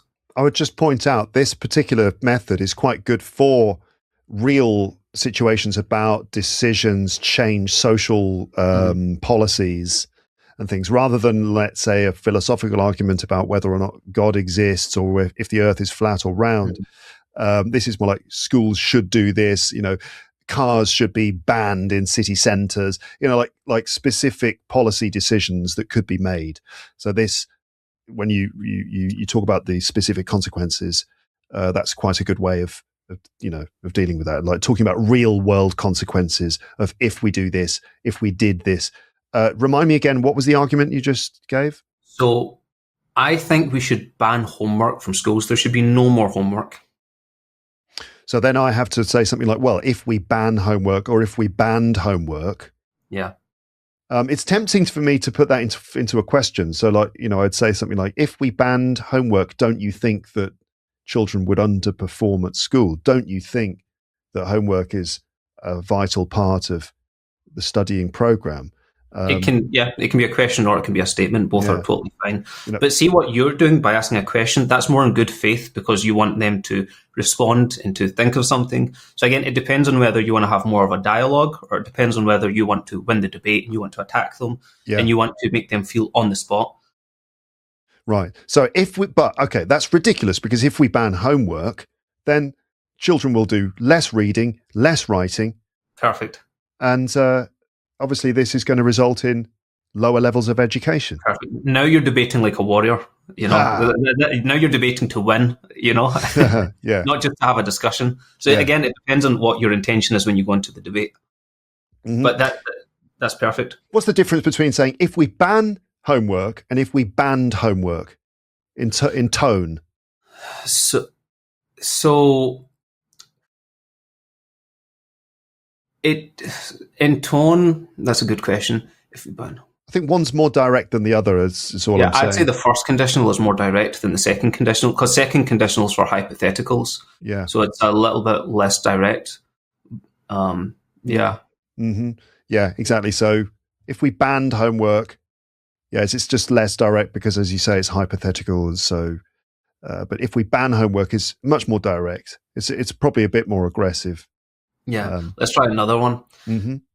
Children shouldn't learn foreign languages. Children shouldn't learn foreign languages. Is that you're really saying that children shouldn't learn foreign languages? I mean, obviously, if children don't learn foreign languages, there are many terrible consequences of that. First of all, it will drastically reduce their opportunities later in life, because without foreign languages, they won't be able to communicate effectively with people from different countries. And more broadly, that will result in them having a much more narrow world view. And we could go into the reasons why that's bad. Perfect. What you said is perfect. Let's do one last one, right? Mm-hmm. Universities should be completely free for everyone. universities should completely. All right, it's certainly an interesting idea in principle, but if we actually look at the reality of that, then making universities free for everyone would surely result in a huge burden on the taxpayer, because where's the money going to come from? Good job. Perfect. All perfect examples. Also, there's the other technique about appealing to authority. So with appealing to authority, you can say, as a person of experience in this field, or as a, like, for example, I don't have kids, but you do have kids. So let's say we're talking about something related to children. You can say, as a father, I know that whatever the argument is. And that's something I can't match you on because I'm not a father. That's an authority that you have. Or as a person from this community, whatever it is, or like those three that we just did, banning homework, children shouldn't learn foreign languages, making university free. We could actually say, as a teacher, I know that children need to learn a foreign language. Or as a teacher, I understand that banning homework will be detrimental for students. And see, when you have that authority, even though it's not fully applicable, even though like being a teacher doesn't make you an expert on whether universities should be free or not, but it's still something people might be reluctant to challenge on the spot in a debate unless they have some debate techniques and they've practiced them. Because I've heard people say stuff like, people are debating about should we take the coronavirus vaccine or should we not take it? And someone says, my uncle is a pharmacist, so I know that these vaccines are good or bad. So a way that I would respond to that is, so your uncle's does that make you a pharmacist as well? Well, people say, coronavirus vaccine, everyone should take it, and there's someone arguing against that. So, well, as a mother, I think that exposing our children to these potentially harmful vaccines without proper due diligence is extremely dangerous. That adding as a mother, sometimes that is used very effectively, normally when it's directly relevant to what's being said, but often it's used in it's not totally irrelevant. That's right. And it's like, well, okay, as a mother, like that how much credence does that lend to your position? I don't know. Sometimes it's relevant, sometimes it's not. We've gone through, I think, quite a lot of different things. So we mentioned... Just before we go forward, another couple that you could use there is you could say, instead of saying as a mother, you can say everyone knows that as well. Or according to the top doctors in the world, vaccines are So you can make an evidence-based argument, you can appeal to the consensus, or you can appeal to authority to strengthen the argument. And a lot of people are too reluctant on the spot to challenge that. Sorry to interrupt. Go ahead. No, that's good. So we've had reductio ad absurdum, taking an argument to its logical or extreme conclusion and then showing how that is quite absurd. Socratic questioning, as you've said, which is a great way of buying time, drilling down into someone's argument. Appeal to consequences, using those conditional forms as a way of essentially talking about what impact this could have. Appeal to authority, that's other people's authority. Evidence, experts say, or as a teacher, that kind of thing. Evidence-based arguments, burden of proof, that someone who comes with an extraordinary claim has to have extraordinary evidence to back it up, and just simply requesting proof. What's your proof? Where's your evidence? Can you tell me how you know that? Straw man arguments, which are worth pointing out when you feel that they're being made. That's when someone misrepresents another person's argument in order to make it easier to attack. That's not my argument. You're arguing against that thing. That's not actually what I'm saying. Ad hominem attacks, which are generally in bad faith. That's attacking the person, making personal attacks rather than attacking the ideas that they're giving. The loaded question, which is quite a good one. Well, I don't think we mentioned that. We've mentioned a few others. The loaded question. What is a loaded question? Maybe we can talk about straw man and loaded question together because it's more or less the same thing, just changes a little bit depending on how you formulate it. So let's say I say something like, we should ban remote work.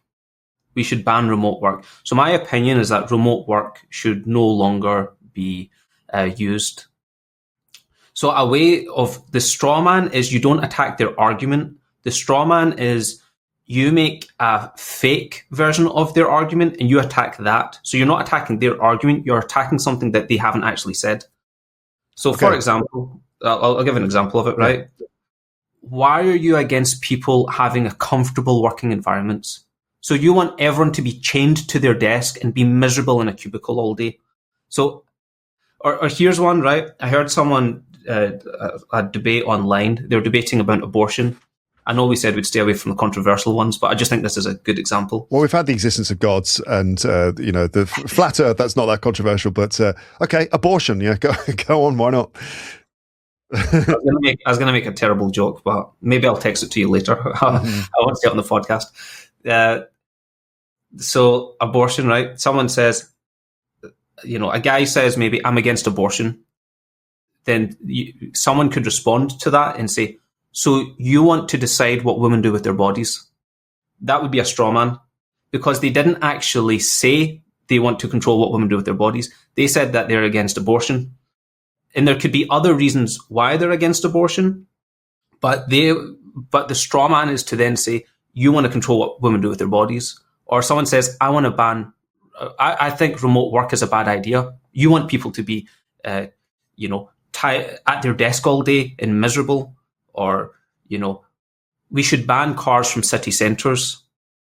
So you want people to walk 100 miles or 10 miles just to get their groceries. So that's not their argument, but you're attacking like a phantom argument, which makes it seem like they support it. Yeah. And then see if the person doesn't address the straw man, if they don't deal with that, then it looks like they actually support it. Yeah. Yeah. So this is, like in debating, in real formal debates, whenever a straw man is made, they always acknowledge it and say, that was a straw man. That's not what I said. But see, in real life, when you're in the office or you're at, with friends or something, people don't realize that these techniques are being used, and people are a lot more susceptible to falling victim to these straw man attacks without knowing how to respond. And it reminds me of a book. Have you ever read The 48 Laws of Power by Robert Greene? No. So The 48 Laws of Power is, I don't even know what genre you would put this book. When I first bought it, I thought it was a personal development book, but it's not at all. It's probably more history, but he's talking about how to obtain power in all situations, how to be a more powerful person. And see, the stuff he talks about in this book is, a lot of it is extremely immoral. Not all of it, but a lot of it is, in how he talks about how to become more powerful in work situations. And he gives example from historical examples. So that's what these techniques are. It's not the fact that you should use them. It's more that you should be aware of them and you should know how to respond to them. Because if you're not aware of this stuff, then people will use it against you. Yes. So when someone makes a straw man, you say, well, that's not what I'm saying. You have to say that. Yeah. You have to address the straw man. Because if you don't address the straw man, then people may start to think that that is your opinion. Yeah. And the same with ad hominem attacks. If someone attacks you personally. Now, sometimes that can be relevant. So if you're attacking the character of a person, especially if they're someone in a public position, if they're in a public position and they have the duty to be honest, or they have a duty to be a certain type of person. So let's say, someone in a position of authority or a public servant, like a prime minister, personal attacks to an extent can be important because you're attacking their honesty or their integrity or something like that. But otherwise, someone attacks you personally, you can just sort of say things like, I'd rather you debated my ideas rather than attempted to, disparage my character. And, by drawing attention to it, you can kind of, it makes the person look bad, that they're making personal attacks. And the straw man, you say, well, that's not what I'm saying. That's not my point. That's not what I'm arguing. As you say, you have to do that. Let's try an ad hominem attack, the fun ones. Oh, okay. So I'll say, I believe that the summer holiday should be longer. So now you need to attack me. Why would I say that? Oh, God. Well, I mean, this is just, okay, not all of us are just lazy people who don't want to do anything with our lives, Ray, Some of us actually like work, see the importance of work and get a lot out of work, and we're not just lazy, good-for-nothing people. Good, perfect. I think that the government should consider legalizing marijuana. Well, we're not all drug addicts like some people, Ray. Good, perfect. Good job. Yeah, those were slightly indirect ad hominem attacks, I have to say. They were direct enough. Don't worry. Yeah. All right. So in terms of loaded questions, I mean, there was a funny one from the world of comedy, which I remember. Loaded questions are often quite amusing.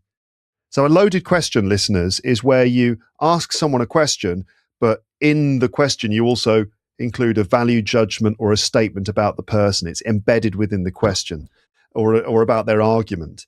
And there was a comedian called Carolina Hearn. She used to do a character called Mrs. Merton, and the character was like an old granny, and she interviewed celebrities on her show, and so she was in character. And she had a guest, Debbie McGee, who was the wife of this very famous magician called Paul Daniels. Very, very, very famous magician. She was his famous wife and assistant as a magician. But anyway, Mrs. Merton, her first question for Debbie McGee was, "So, Debbie, what was it that first attracted you to the millionaire Paul Daniels?" Let me say that again. What was it that first attracted you to the millionaire Paul Daniels? Which is a funny, loaded question. Because it's assuming that she's only interested because he's a millionaire. Right. What was it that first attracted you to the millionaire Paul Daniels? But loaded questions are, like that, essentially adding in a judgment into the question itself, So another one could be like if someone said they think that weed should be legal. So the straw man would be, "Oh, you just want everyone to be a drug addict." Or the ad hominem is, "You're only saying that because you are a drug addict." Or the loaded question, so you're loading the question with misinformation. "Why do you believe that it's okay for everyone to be addicted to drugs?" So it's basically the same thing, but you're just formulating it a little bit differently for the different causes. Yes, absolutely, yeah. Yeah, so for example, the other one, like, "We should ban remote work," "Oh, you're saying that because you're lazy," ad hominem. Or, "Oh, you want everyone to just be chained to their desks and to be miserable at work all day." That's a straw man. Or to make it a loaded question, it's, "Why are you against people being comfortable working from their homes with their families?" Or, "Why do you want to take people away from their families who have responsibilities to their kids?" That would be the loaded question variant. So it's all kind of, it's dishonesty just with different packagings. Yeah, they're difficult to respond to. They're definitely difficult to respond to those. But in any of them, you would need to stop and address the dishonesty and say, "I think you've represented me incorrectly by saying that, because that's not my position." And then you can go forward. But if you are saying that you think that, and then respond to the argument in a way that you think is befitting. But it's always important first to acknowledge the misinformation within the accusation. Mm-hmm. Really good. There's a lot more probably that we could go into, but I think there's probably plenty. But do you want to have a few mini debates on some I'd love to, things? Yeah. Let's do it. So you can choose the topic. Anything's fine. You can also choose the side. You can choose whether you're on the affirmative or the counter. Anything's fine for me. Okay. Let's see. We should ban cars. We should ban cars from all city centres. So this is the statement that's up for debate. Okay. We should ban cars from all city centres. I believe, Ray, that we should ban cars from all city centres. Oh, why do you say that? Well, because air pollution is a huge killer. Air pollution is responsible for many deaths each year, and not just deaths, health problems in children.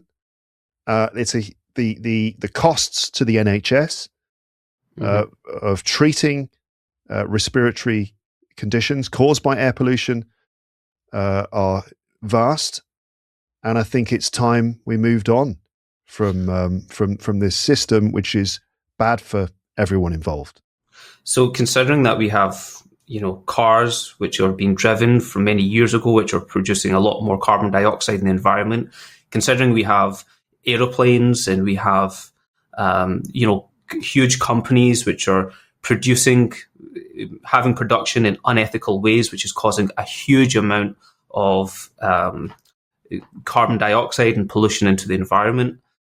And the government has actually said formally, and also this is backed by Harvard research, that the pollution caused by cars just in city centres actually doesn't really amount to much at all in comparative to these other ones. So I guess my question to you is, why do you want to burden people who are just trying to get to work on time and contribute to the economy instead of dealing with much bigger problems? Well, I think there's a lot to unpack in that question. Like, first of all, the assumption that I know the Harvard study you're talking about, and that's talking about global CO2 emissions. And if you take all of the CO2 emissions, including ones produced by industry and even by natural things like, volcanic CO2 emissions and things like that, obviously, if you take all of it, then emissions from cars are only a small portion. But if you look at that data from a local perspective, in the city, the car pollution is concentrated. Okay, so globally it might be spread, but in the city it's very concentrated. And that's where so many people live. That's where so many cars are moving about every day. Now, this doesn't mean that people shouldn't be able to travel in the city. It also does not mean that we shouldn't be limiting carbon emissions from all sorts of other sources. But I'm saying locally, specifically in the city, it is proven that cars and the emissions from cars are very, very damaging to people's health. And there are clear ways that we can try to stop this. And I think we need a bold step. And that bold step is to outlaw cars from city centres. It's worked. It's worked in other cities and countries. There's no reason why it can't work for us. Well, I think people need to make the decision of whether they want to follow the research and do what's actually proven in protecting the environment, or whether people just want to listen to a podcaster and make decisions on what.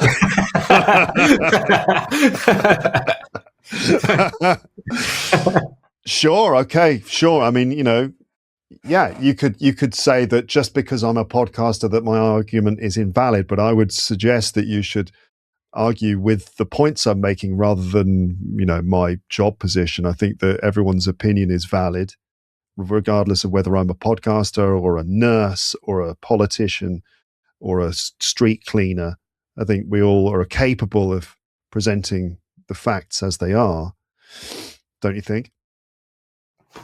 Bravo. Okay, that's the end of that. Yeah, okay. Bravo. Very good debate. Yeah. I think we used more or less all of the techniques just in that little segment, and you pulled them off perfectly. You performed them really, really well. And I hope the listeners took some notes on that, because I could see each of the techniques being used, and they were used very, very, very well. You too. You packaged them up very neatly in each response. That was good.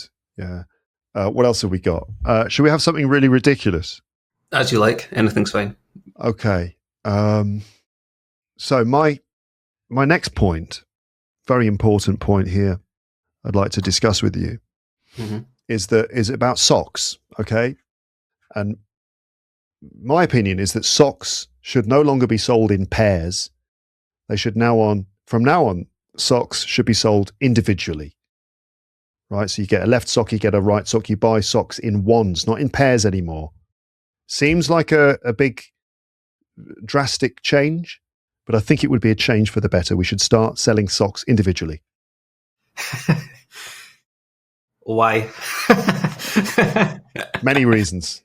I mean, I understand that not many people think about these things, but I've got a whole list of reasons why I think this would be a great idea. So first of all, I mean, you must have experienced this yourself. You get a pair of socks, and almost instantly, after you've washed them, those pairs get separated and you end up with individual socks. You just get a drawer full of individual socks and not in pairs. I don't know why we continue with this ridiculous waste of time of attempting to keep socks in pairs when clearly they don't want to be in pairs. They want to be separate. Let's let nature take its course. So you think that if people buy them individually, they'll also wash them individually and they'll not get separated? Do you not think that there's a more productive way of solving this problem? I think it'll save a lot of time. I think we need to stop living some sort of fallacy, some lie, living in a dream world where socks are in pairs. I think that we should just accept the truth, which is that socks are exist individually on an individual basis. Now, that's not the only thing. That's the basic idea, but there's a lot more to it than that. So part of it is, first of all, manufacturing. It'll be much easier for manufacturing companies to produce, package, and sell socks individually rather than having to spend a lot of money on attaching the socks together. There's a lot of plastic that's used. You know those annoying plastic little attachments that you have to break, and then you get these two little bits of plastic that invariably end up on the floor, or you put them in the bin, they end up in the ocean. There would be no need for those little plastic attachments anymore. Companies putting socks together won't need to worry about putting them in pairs. They can just sell them off individually. So I think for everyone throughout the whole production process is going to benefit from this. Plus, I think that there's probably an argument for, I would say that's probably more profitable, because if you think about it, if you're selling socks individually, you're going to sell twice as many, aren't you? Instead of someone going in and buying one pair, they're going to buy two individual socks. So you've doubled your sales in one shot. So you're supposing that people will pay the same price for an individual sock as opposed to buying them as a pair? Obviously, it would have to be up to the companies themselves, how they would work out the price point for this. But I think there may be an argument for businesses to look into this. I was in Tesco's recently, and I was actually looking at socks, and you know how much it costs to get like 3 or 4 pairs of socks? It was like £10. And I thought for 3 pairs of socks, £10 was quite expensive. That's 6 socks. Yeah, for 6 socks. So what you're telling me is people would now need to pay £20 for talking about the cost of living crisis. Well, let's not get carried away. I mean, 20, that's a 100% markup, I think that's obviously anyone could agree that would be ridiculous. But I think that it is in moments like these, disruptive moments like this, that industries are able to capitalize to an extent. And I think a slight rise in return for the convenience of buying socks individually rather than the sheer inconvenience of buying them in pairs and expecting them to stay together. I think customers would be prepared to pay a little bit more for the simple convenience of buying socks individually from now on. But I don't think it's convenient at all, because we all know that we want to spend as little time in the shops as possible. We want to go in, buy them and leave. However, as everybody knows again, that whenever things are being brought from the manufacturer, from the warehouse to then the shops, things get lost, things go missing. There's always discrepancies. So inevitably, without a doubt, there are going to be mix-ups of where the socks are placed, and you're going to need to look for 2 different pairs. What if you accidentally buy 2 left socks or 2 right socks? It's a very good point. Oh my God, I think I need to go home and question my life decisions. What if you've got one sock missing that got lost in the production, and then you get down to the last one and there's just one left sock, but you need 2? What will you do then? Oh God, I hadn't thought about that. Jesus. Oh God, you're right. You're right. I've been so stupid. Yeah. Okay. I think you had so many reasons for backing up this one sock idea. I was like, oh my God, this is going to be quite challenging. I've never struggled so much in a debate. No, that was fun. What else have we got? We've got a list of different debating topics here, right? I'm just trying to pick another one that could be good. So what do you think about this, Ray? Schools should ban AI tools like ChatGPT in classrooms. So I think ChatGPT is damaging in the educational environment, and it's been seen to be a problem, especially in schools. And I think we need to make a drastic decision about this before it affects the education of our children any further. So I think that schools should ban the use of AI like ChatGPT in classrooms. What's your evidence that it's negatively affecting students in classrooms? Teachers. I've spoken to many teachers. As a teacher myself, I know I've seen this firsthand, but I've attended conferences, I'm part of newsletters. Just the number one subject that teachers are worried about today is the impact of ChatGPT on their students' performance, and students use it basically to replace their own work. And we all know that it is through doing tasks, doing writing. That's how our students learn and develop, and they don't. If ChatGPT is there, they will use it and they won't learn. It's very simple. Well, the same argument was once made for students not to use the internet and not to use Google because that would take away their thinking, and instead they would depend on using technology. And instead of this having a negative impact on children, it's helped modernize them and it's helped them become a lot more productive in society because they know how to use technology. And inevitably, workplaces all around the world are using AI to improve efficiency and to work faster. Sure, there will be students who slack and who try to copy their work from something else. But with teaching technologies, there's more and more technologies available to identify when a student is cheating by using something they found online or by using AI. But nonetheless, the students who are going to work hard and use it productively, they shouldn't be penalized for using technology to produce better work because in the end, they'll be more productive. So for you, look, why do you want to inhibit students who are being so productive? Well, why do you want to stop? As a teacher, why would you want to stop that? Before I answer that question, I just want to respond to some of the things you said. So the first thing is about the point about the internet. Those arguments were made. Similar arguments were made when the internet was introduced into classrooms and so on. But I think those arguments were settled. And those arguments were settled by the fact that, yes, we see that the internet, access to search engines and other research possibilities on the internet did allow students to become more productive. And so I agree with that point. But I think that ChatGPT is a radically different thing. The second point, I actually forget now, which is not good. I forgot what the second point was. But to be honest with you, it's not just used as a research tool. It's not just used as something that will assist learners in writing in the same way that doing a Google search on the subject does. Instead, it's clearly a direct replacement for actual skills-based productive work.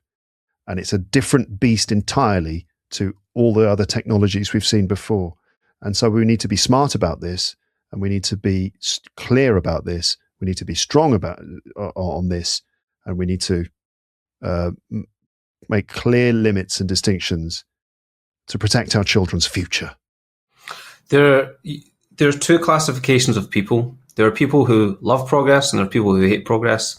The people who hated progress were against the Industrial Revolution. The people who hate progress were against the use of computers and internet technology. And there's now, in modernity, the people who are against the using of AI technologies to improve work.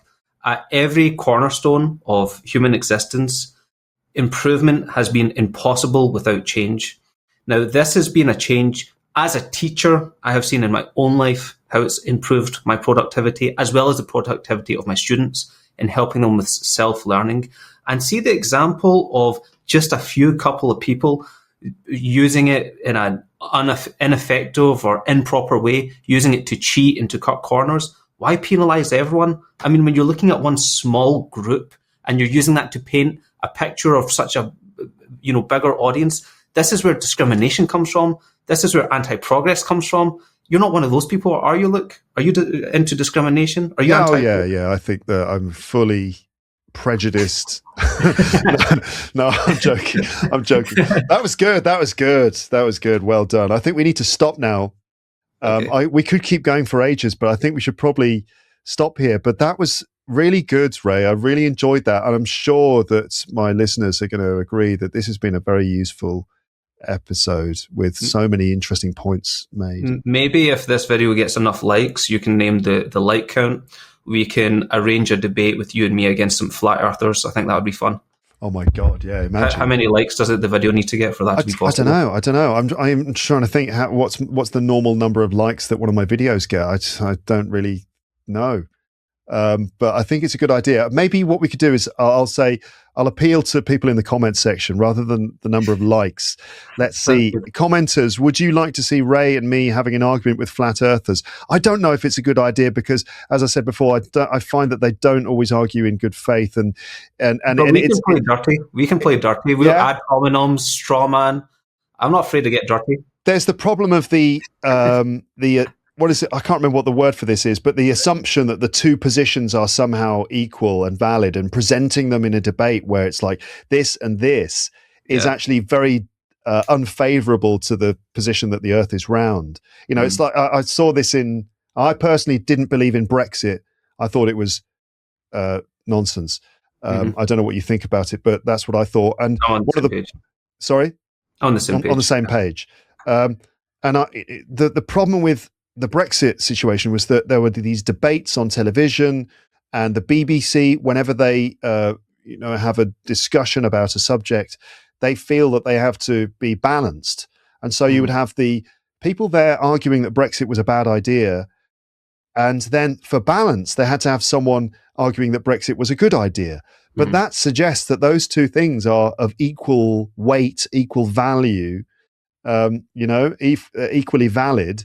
But I mean, in my opinion, they were absolutely not. That one side was really an argument based on no evidence or dishonest evidence and bad motivations, and the other side was a much more reasonable, rational debate. But the problem was that the BBC felt they had to show both. It gave more legitimacy to the Brexit argument than I thought it should have been given.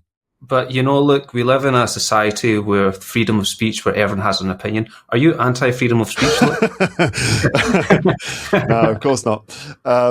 No, of course I'm not. But you see what I mean. I think like having a debate with two flat earthers perhaps would give them a bit more credibility than they should be given, is my point. Yeah, your platform's pretty big as well. Maybe you don't want to give them a voice. Yeah, exactly. Although it could be good fun. I did have a conversation with some flat earthers. I don't know if it was a debate as such, because I wasn't really prepared, but I did have a conversation on the Flat Earth podcast, which is interesting. They call it the Flat Earth podcast. They actually invited me on because they'd heard me talking about flat Earth in a fairly disparaging way on my podcast, and they heard that. I think they have Google alerts for anyone ever talking about flat Earth, and then they contacted me and said, we'd like to talk to you. And then they just fired so many random arguments why the Earth was flat at me. I just thought that it wasn't that productive. But anyway, having them on the podcast, I don't know if that would be a good idea, but it could be fun. It could be interesting. But anyway, listeners, in the comments section, if you would genuinely like to see Ray and me have a debate with some flat earthers, for good or bad, I don't know what the result would be, let us know in the comments section. That could be interesting. Good. Some democracy. It's good. I love it. Democracy and freedom of speech. Fantastic. Yes, indeed. Okay, Ray, thanks so much. Oh, by the way, just to finish, how can people, if they want to, for example, access your course about debating, about the other things you talked about, how can people find you and find your courses and things?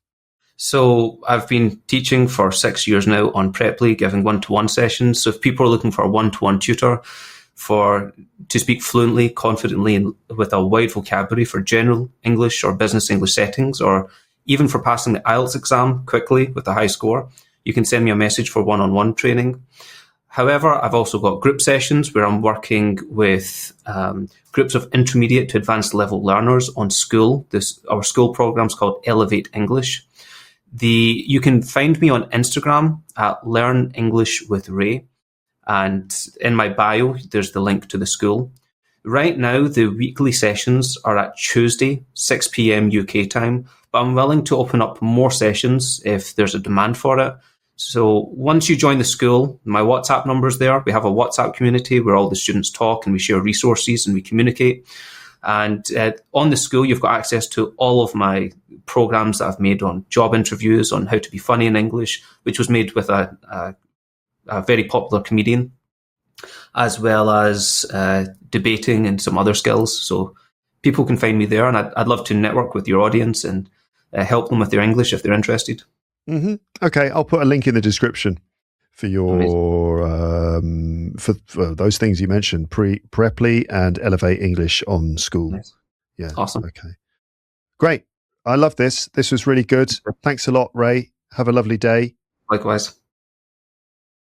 So that's the end of my conversation with Ray about debating. And come on, that was brilliant, wasn't it? That was a brilliant conversation. I said at the beginning that the episode would be brilliant. And come on, it is brilliant, isn't it? I mean, if you've got any sense, then you will agree with me on, well, pretty much anything, but especially, particularly, specifically, the fact that this episode has been brilliant and continues to be brilliant, in fact, because it's not finished yet. Thank you very much to Ray, because he prepared a lot of stuff for this one. And I think that really made a big difference. It meant that we had some, robust things to talk about and specific debating techniques to explore, explain, and demonstrate. The question, again, that I mentioned at the beginning was, would you like to listen to Ray and me debating with a couple of flat earthers? Now, that's just theoretical, really, because I'm not sure I don't know. I mean, I know a couple of flat earth conspiracy theory guys because I was on their podcast a long time ago now. The full story of that is that once on the podcast I talked about flat earth conspiracy theories. It was when I was doing my holiday diary after traveling in the United States, and there was a lot of stuff about the earth and the history of the earth and things like that. And I ended up sort of wandering into discussing flat earth conspiracy theories, and I was quite disparaging about them. And in the title of the episode, there was the word flat earth. And when I published it, I got messages from these guys who run this podcast called the Flat Earth Podcast. And they said, we disagree with what you said. We want to prove to you that we're reasonable people, and we'd love to have you on our podcast called the Flat Earth Podcast to discuss all this. And I thought, okay, this is fine. This is okay. But I know that they're probably setting a trap for me, because they're going to just they're just going to spend several hours bombarding me with their arguments as to why the earth is flat. And as a kind of normie, round earth believer who hasn't really done his research, is probably what they thought about me. Just a normal person who just assumes that the earth is round because that's what the powers that be have told me to believe. That once I'm faced with the evidence that they're going to prepare for me and the deftness of their arguments, that I will have no choice but to agree with them by the end of the episode that the earth is in fact flat. And I think this was definitely a sort of a conquest for them. And I went into the conversation thinking of myself as being like Louis Theroux. I thought, I'm going to be Louis Theroux. If you don't know who Louis Theroux is, he's a British/American TV presenter, documentary maker, who he kind of joins these groups of people who have strange views or strange behavior. For example, he'll spend time with some conspiracy theorists, or he'll spend time with a bunch of white nationalists in the United States, neo-Nazis or something, or he'll spend time with all these fringe groups. And the way he does it is that he acts like a normal, reasonable person. He's fairly disarming in his manner. He's not very aggressive. He's very friendly. And he gives these people a platform where they can just talk about themselves and what they do. But Louis is very clever because he uses a certain kind of pretend naivety. He pretends to be naive and maybe a bit slow. But actually, he's very clever because he asks very specific little questions. Lets these people reveal themselves to be strange, and then he kind of gives them time to kind of, in a way, dig their own graves. Anyway, I thought I'll be Louis Theroux. I'll just go into this sort of a bit like as if I'm unprepared, but I'll do my best to try to kind of respond to their specific arguments. It was really interesting. They were friendly enough. But they invited someone else onto the show, someone who appears to be an expert on this, and they just, as I expected, they bombarded me with all these different arguments. Many of them contradicted themselves. It's very hard to find in the flat earth community a unified, specific theory that they all believe.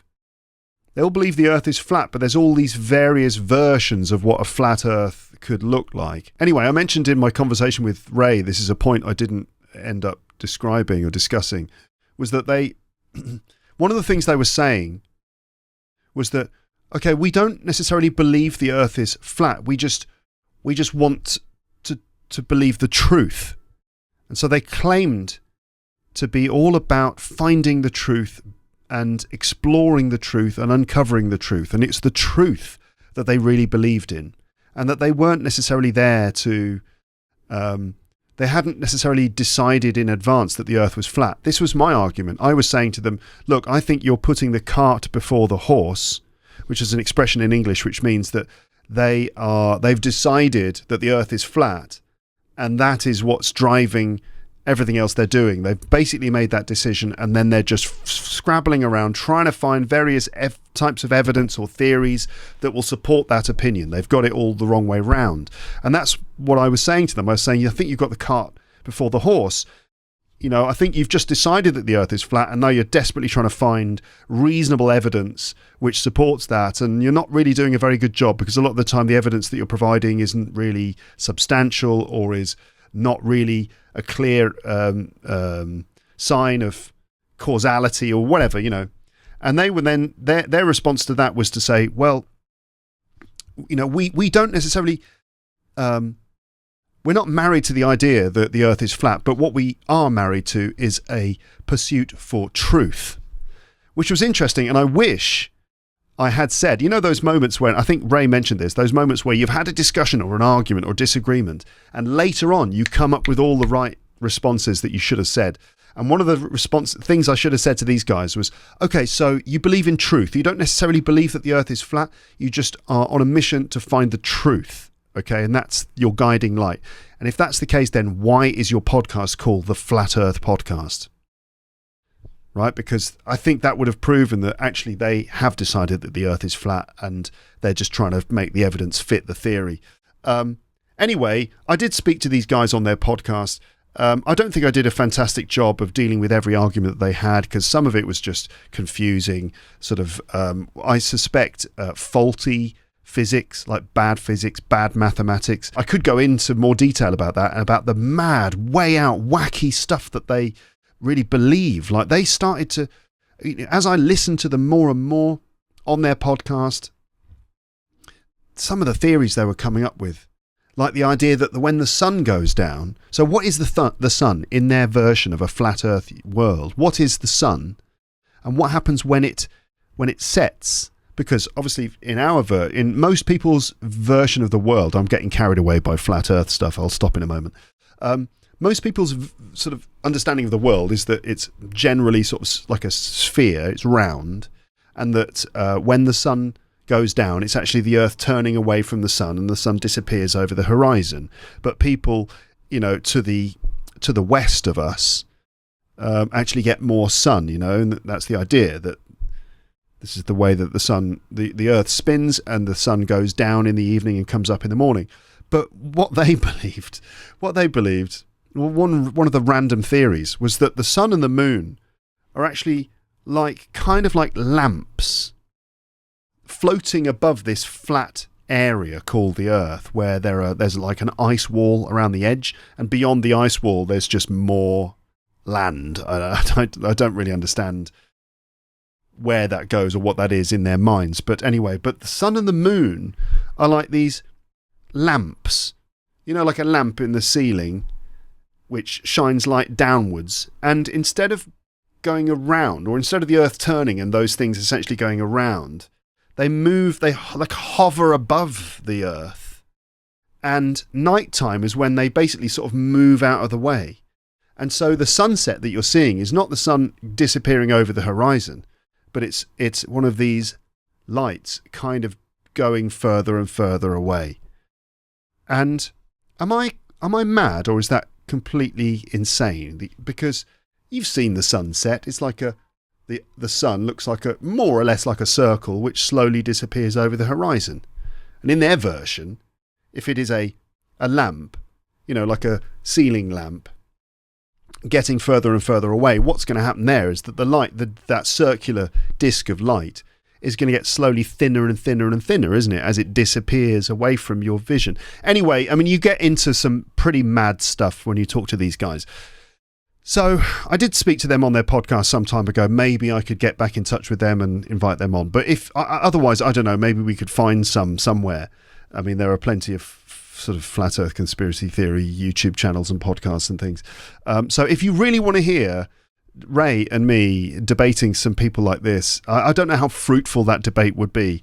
I think it's almost impossible to have a debate with flat earth conspiracy theorists because the way they present evidence isn't entirely sort of fair, I feel like, because they present evidence in a fairly false way, but they're very sort of strident and strong-minded in their views. It can get a little bit heated. Anyway, let me know if that's interesting for you. Now, what I've got now here is a section which I'm calling That's a Good Word. So this section is called Ooh, That's a Good Word. And basically what I'm going to do is I've just picked out some bits of vocab that came up in the conversation because I think there were quite a lot of nice words, good words. I mean, talking about big, substantial words. Often I focus on phrasal verbs and multi-part expressions and things like that. But here we've just got some nice, solid, probably multi-syllable words, big words, good words. So the first word is egregious, E-G-R-E-G-I-O-U-S. This is an adjective. You may have heard Ray saying this. I think he said, people are going to say things which you find to be offensive, egregious, or disagreeable. Offensive, egregious, disagreeable. These are all sort of synonyms. But if something is egregious, it means it's extremely bad, very shocking, outstandingly wrong, or very offensive, right?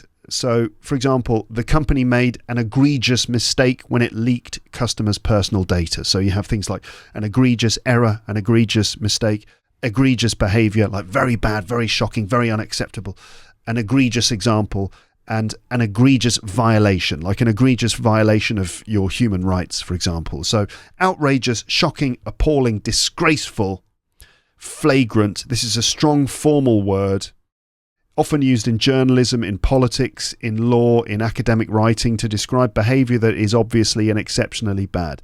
Egregious behaviour or egregious opinions. I'm going to go on quickly. I've got about 10 of these good words, big words, and I'm going to fly through them quite quickly. Just the point of this is to show you, hey, did you notice these words? These are some nice words, aren't they, that you heard in that conversation? Next word is contentious. Contentious. C-O-N-T-E-N-T-I-O-U-S. Contentious. Another adjective. For example, your opinions can, of course, be the classics like religion and politics, the more contentious ones. So opinions about religion, opinions about politics can be quite contentious.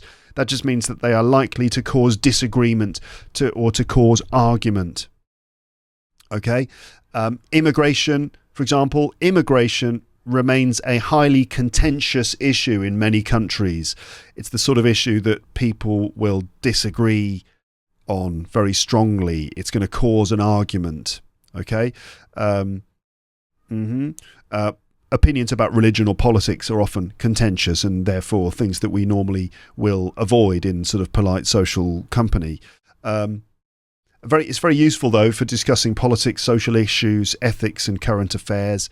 A contentious issue, a contentious topic, contentious debate, a contentious subject, a contentious proposal. So anything that's going to cause a lot of controversy, something that is likely to divide people. Something like Brexit is a contentious issue. Third word is combative. Combative. Now, maybe you know the word combat, which is like fighting. Well, the adjective combative means ready to fight, eager to fight, happy to fight, always willing or ready to challenge other people. Okay? So, on the subject of debating, I think it was me who said it doesn't have to be combative. It doesn't have to be disagreeable. It doesn't have to be an argument or a disagreement, right? So it doesn't have to be combative. It can still be polite and respectful, right? Whereas combative means more like a fight, more like a strong disagreement, like combat. The journalist adopted a combative style during the interview. So you can imagine that interview would be very hard, quite aggressive, very difficult, challenging questions. Combative attitude, combative style, a combative approach, combative personality, and combative tone. Aggressive, basically. And it's verbal. It refers to the way that someone communicates. Number 4 is dismantle. Dismantle, it's a verb. To take something apart piece by piece. Right? So a bit like if you have a piece of furniture in your living room and you don't want it anymore, but it's too big to fit it out of the front door, you need to dismantle it, take it apart, take the legs off, take the sides off, take the doors off, dismantle it. But you can also dismantle someone's argument, take it apart piece by piece to show why the argument they're making is wrong or weak. If you're a good debater, I think Ray said, you'll be able to dismantle your opponent's arguments and put your own arguments forward in a productive way. Okay, dismantle an argument, dismantle a case, dismantle a theory, and so on, right? Deconstruct, disprove. That's a good word, isn't it? Dismantle. Ooh, combative. That's a nice word. Contentious. Ooh, that's a good word. Egregious. Ooh, that's a nice word, isn't it? All right, let's move on to the next one, which is transformative. Ooh, that's a good word, isn't it? It's an adjective meaning causing a major change in something. I think Ray I can't remember what he said. Was it working with Ukrainian refugees? He said that the experience has been very transformative, very beneficial for him, meaning that it's changed him. Maybe it's made him a better teacher. It's he learned a lot of things for him. It has transformed him. It was a transformative experience, beneficial. A transformative experience, a transformative effect, transformative power, transformative change, transformative impact. Learning English was a transformative experience for many of the students. Is that true for you? Has learning English been a transformative experience? Has it changed your life? Life-changing, revolutionary, powerful, influential are synonyms. Yes, transformative. Number 6 is the word demeanour. Ooh, that's a good word, isn't it? This is a noun. His demeanour, your demeanour, a calm demeanour, a professional demeanour, confident demeanour, relaxed demeanour, or a friendly demeanour. A person's behaviour, the way that they behave, the manner that they use when they talk to people or do things, the way they appear. So when you look at someone, like the way that they behave, the way they look, the way they carry themselves, this is their demeanour. You can have a cool demeanour, you can have a calm demeanour, right? And with debating, you definitely want to maintain a calm demeanour, right? Calm behaviour. But demeanour is kind of like, when compared to behaviour, behaviour is the things you do, but your demeanour is like the way you do things, the way you carry yourself. So you can imagine someone with a calm, relaxed demeanour is someone who's kind of cool, basically. Detrimental, there's a good word. Detrimental. It's another adjective, and it's negative, isn't it? If something is detrimental, it means it causes damage or it causes harm to something. For example, I think in one of our mini debates, was it? Did Ray say this? As a teacher, I understand that banning homework will be detrimental for students, detrimental to their English.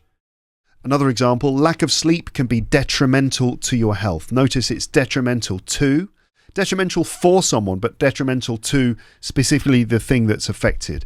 Detrimental to your health, detrimental to your English, a detrimental effect, detrimental impact, harmful, damaging, negative, adverse, followed by to. Smoking is detrimental to your health. Number 8, credibility. Ooh, what a nice word. Credibility. The adjective is credible, right? Which means believable. That's where the things you're saying are believable. They sound true. Credibility then is the noun. Credibility. Credibility. Credibility. The third syllable is the stressed one. The quality of being believable, trustworthy, or convincing. Right? You can attack someone's credibility. For example, using, Socratic questioning, someone makes a statement, oh, religion's all a load of nonsense, isn't it? Well, why do you think that? Even just asking basic questions like that can start to chip away at someone's credibility, where they sort of start to say, well, I don't know, it's just sort of it's obvious, isn't it? The scientist's years of research gave her enormous credibility. So a scientist with lots of research and experience has a lot of credibility.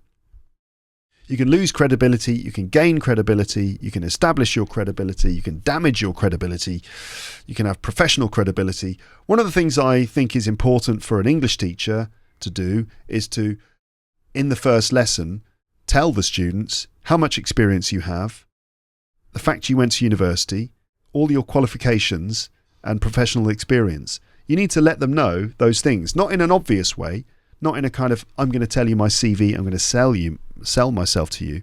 But you do need to somehow let the students know that you are a university graduate with these qualifications and this amount of experience of teaching this kind of English. Why? Because it's really important to establish your credibility in the eyes of the students. I think it's really important. I failed to do that. One of the things I did earlier in my career when I started teaching is that I didn't do that, and I didn't realise that you needed to do that. And as a result, especially when I was younger and less professional, I think I found it harder later to establish my credibility, and I got the sense that some of the students didn't necessarily believe me or trust my word, but you learn how to come across as a credible teacher. Yeah. Okay, next is in good faith and also in bad faith. If you do something in good faith, it means you do it with honest intentions. You do it sincerely. You're open. You're not trying to trick anyone or deceive anyone. You're doing things openly with good intentions. So, for example, if you take part in a debate, you do it in good faith. You do it sincerely. You're not trying to deceive someone. You're not trying to use underhanded techniques. The opposite of that is in bad faith, and you can also have a bad faith argument.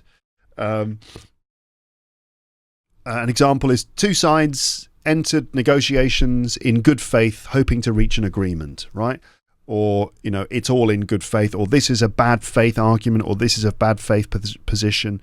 They did that in bad faith, meaning they did it sort of with a level of dishonesty. We use these sorts of phrases to talk about debates, negotiations, disagreements, the way that people conduct themselves in business. What you want is people to do things in good faith, meaning honestly, but sometimes people do things in bad faith. They do things dishonestly in order to, trick you for whatever reason. So good faith, bad faith. Number 10 is rewarding. Rewarding, which is a word that I often find myself teaching. Whenever it comes up, I find my students don't know it and I have to teach it all the time. Rewarding. I have covered this on the podcast recently. When did I do that? I can't remember what the episode was, but I did talk about things being rewarding. A reward. No, it was demanding. That's it. Demanding was the word I'm talking about. But rewarding is another really, really common one. It's an adjective. If something is rewarding, it means it rewards you. A reward is something you get when you've done something well. For example, like dogs, for example, when you're training dogs, you give the dog a reward when it's done something, like when it's rolled over on the floor, you give it a little snack as a reward, right? If you do something very good at work, for example, if you make a lot of sales at work, if you hit all of your targets, you might be given a reward. It might be a bonus or something like that. But a thing can be rewarding, especially a job or something you do can be rewarding when it gives you a lot of satisfaction. It gives you a sense of fulfillment. It gives you a feeling that your efforts have been worthwhile. So a rewarding job. Okay. Ray said, I got a job with the local government helping to teach English as a second language to the refugees who were arriving in the country. And that was a really rewarding job, I wonder how many of you noticed that word, a really rewarding job. So, you can imagine why that would be rewarding when you've got refugees and they're new in the country and they desperately want to learn English to try to improve their chances, and, you work with them, and I can understand how that would be a very rewarding job. You would feel like you were doing something good. A rewarding experience, rewarding career, rewarding challenge, personally rewarding. Synonyms would be fulfilling, satisfying, worthwhile, enriching. In my experience, teaching is a very rewarding job. I mean, it's not always the most highly paid job, but just simply the experience of working closely with people, observing their progress, getting to know them, getting into their minds and sort of helping them to put words together and express themselves and to grow. That's a very rewarding thing. And often students are very grateful as well, which makes a big difference when people, students come to you and say, "Thank you so much. I really enjoyed your lessons and it really helped." You feel a real sense of reward from that. Number 11, how many of these have I got? 2 more? Yeah, 2 more. Number 11 is to interject, which is a verb that we use to talk about conversations, arguments, debates, discussions. To interject is to interrupt, basically. Interrupt a conversation by making a comment or remark. Sorry to interject. If I can just interject, we also say, can I just say something? If I can just say something. Interject, interrupt. It's slightly more formal than the word interrupt and often suggests a brief comment rather than taking over the conversation. Can I just interject for a moment? Okay. As this was going on, a colleague overhears us and he decides to interject. That's what Ray said when he was describing that situation at work, when he was having a conversation with his colleague about believing in God, and his other colleague overheard and he decided to interject and he said, "What, you believe in God? That's a bit stupid, isn't it?" Something like that. Another example, she interjected with a question before the speaker could continue. So it's, again, a nice word, a good word, because it sounds quite substantial and is a little bit on the formal side. Interrupt is your just standard general English word for, interrupting. I think you know what that means. But interject just has a little bit more, I don't know what, class to it or something. To interject suddenly, to interject with a comment. Interrupt, butt in. Yes. Number 12 is innocuous. Ooh, that's a good word, isn't it? Innocuous. It's an adjective. And if something is innocuous, it means it's harmless, unlikely to offend, unlikely to cause problems or upset anyone. And that is different to, what was the other word that we had earlier? Egregious would be directly opposite. Contentious is opposite. So if something is egregious, it's, "Oh, I can't believe he said that. There's such an egregious comment or such egregious behaviour." What was the other one? Something that's controversial. Contentious. That's it. Contentious. Very contentious issue to discuss on the podcast. But innocuous is the opposite. It means it's unlikely to offend. It's kind of harmless. Ray said Socratic questioning is fairly innocuous, meaning it's not particularly poisonous as a form of debating, right? Just simply asking why. But certainly some of the techniques as we progress forward are going to be a lot more brutal and ruthless. Ruthless is another one. That's basically where you do things but you don't really care about the emotional impact that they have. So James Bond is ruthless because he will just he'll just kill someone and then order a vodka martini, shaken, not stirred. I'll have a vodka martini, shaken, not stirred. He's a psychopath, isn't he, basically? Anyway, innocuous. For example, what seemed like an innocuous comment ended up causing a lot of controversy. So that's where someone just said something that they thought wasn't particularly offensive, but oh dear, people still found it offensive. I don't know what that could be. I don't know. Like I hate hamsters, and I think they should all get killed. It's not really a very innocuous thing to say. Cats are much better than dogs, aren't they? Cats are better than dogs. Why? Because they're smaller, generally smaller. Sounds like a fairly innocuous comment, but someone's like, "How dare you accuse cats of being smaller than dogs?" I didn't accuse cats of being smaller. I suggested that they were smaller, and that was a positive argument. How dare you compare cats to dogs in terms of size? I thought it was a fairly innocuous comment myself, but no, apparently some people on the internet find that sort of thing highly contentious and egregious. Innocuous, an innocuous remark, innocuous question. Harmless, inoffensive, yes. Okay, so that concludes that section which was called, ooh, that was a good word, wasn't it? Ooh, that's a nice word. That was the end of that section. Maybe I'll bring that section back, or maybe I won't. We will see. But that is the end of the episode, and you'll find links in the episode description for Ray, if you want to check out his courses and learn English with him. Yes, indeedy do. Okay. All right. How's it going with you? I'm recording this mid-June 2026. This is probably going to be published a few weeks later than this.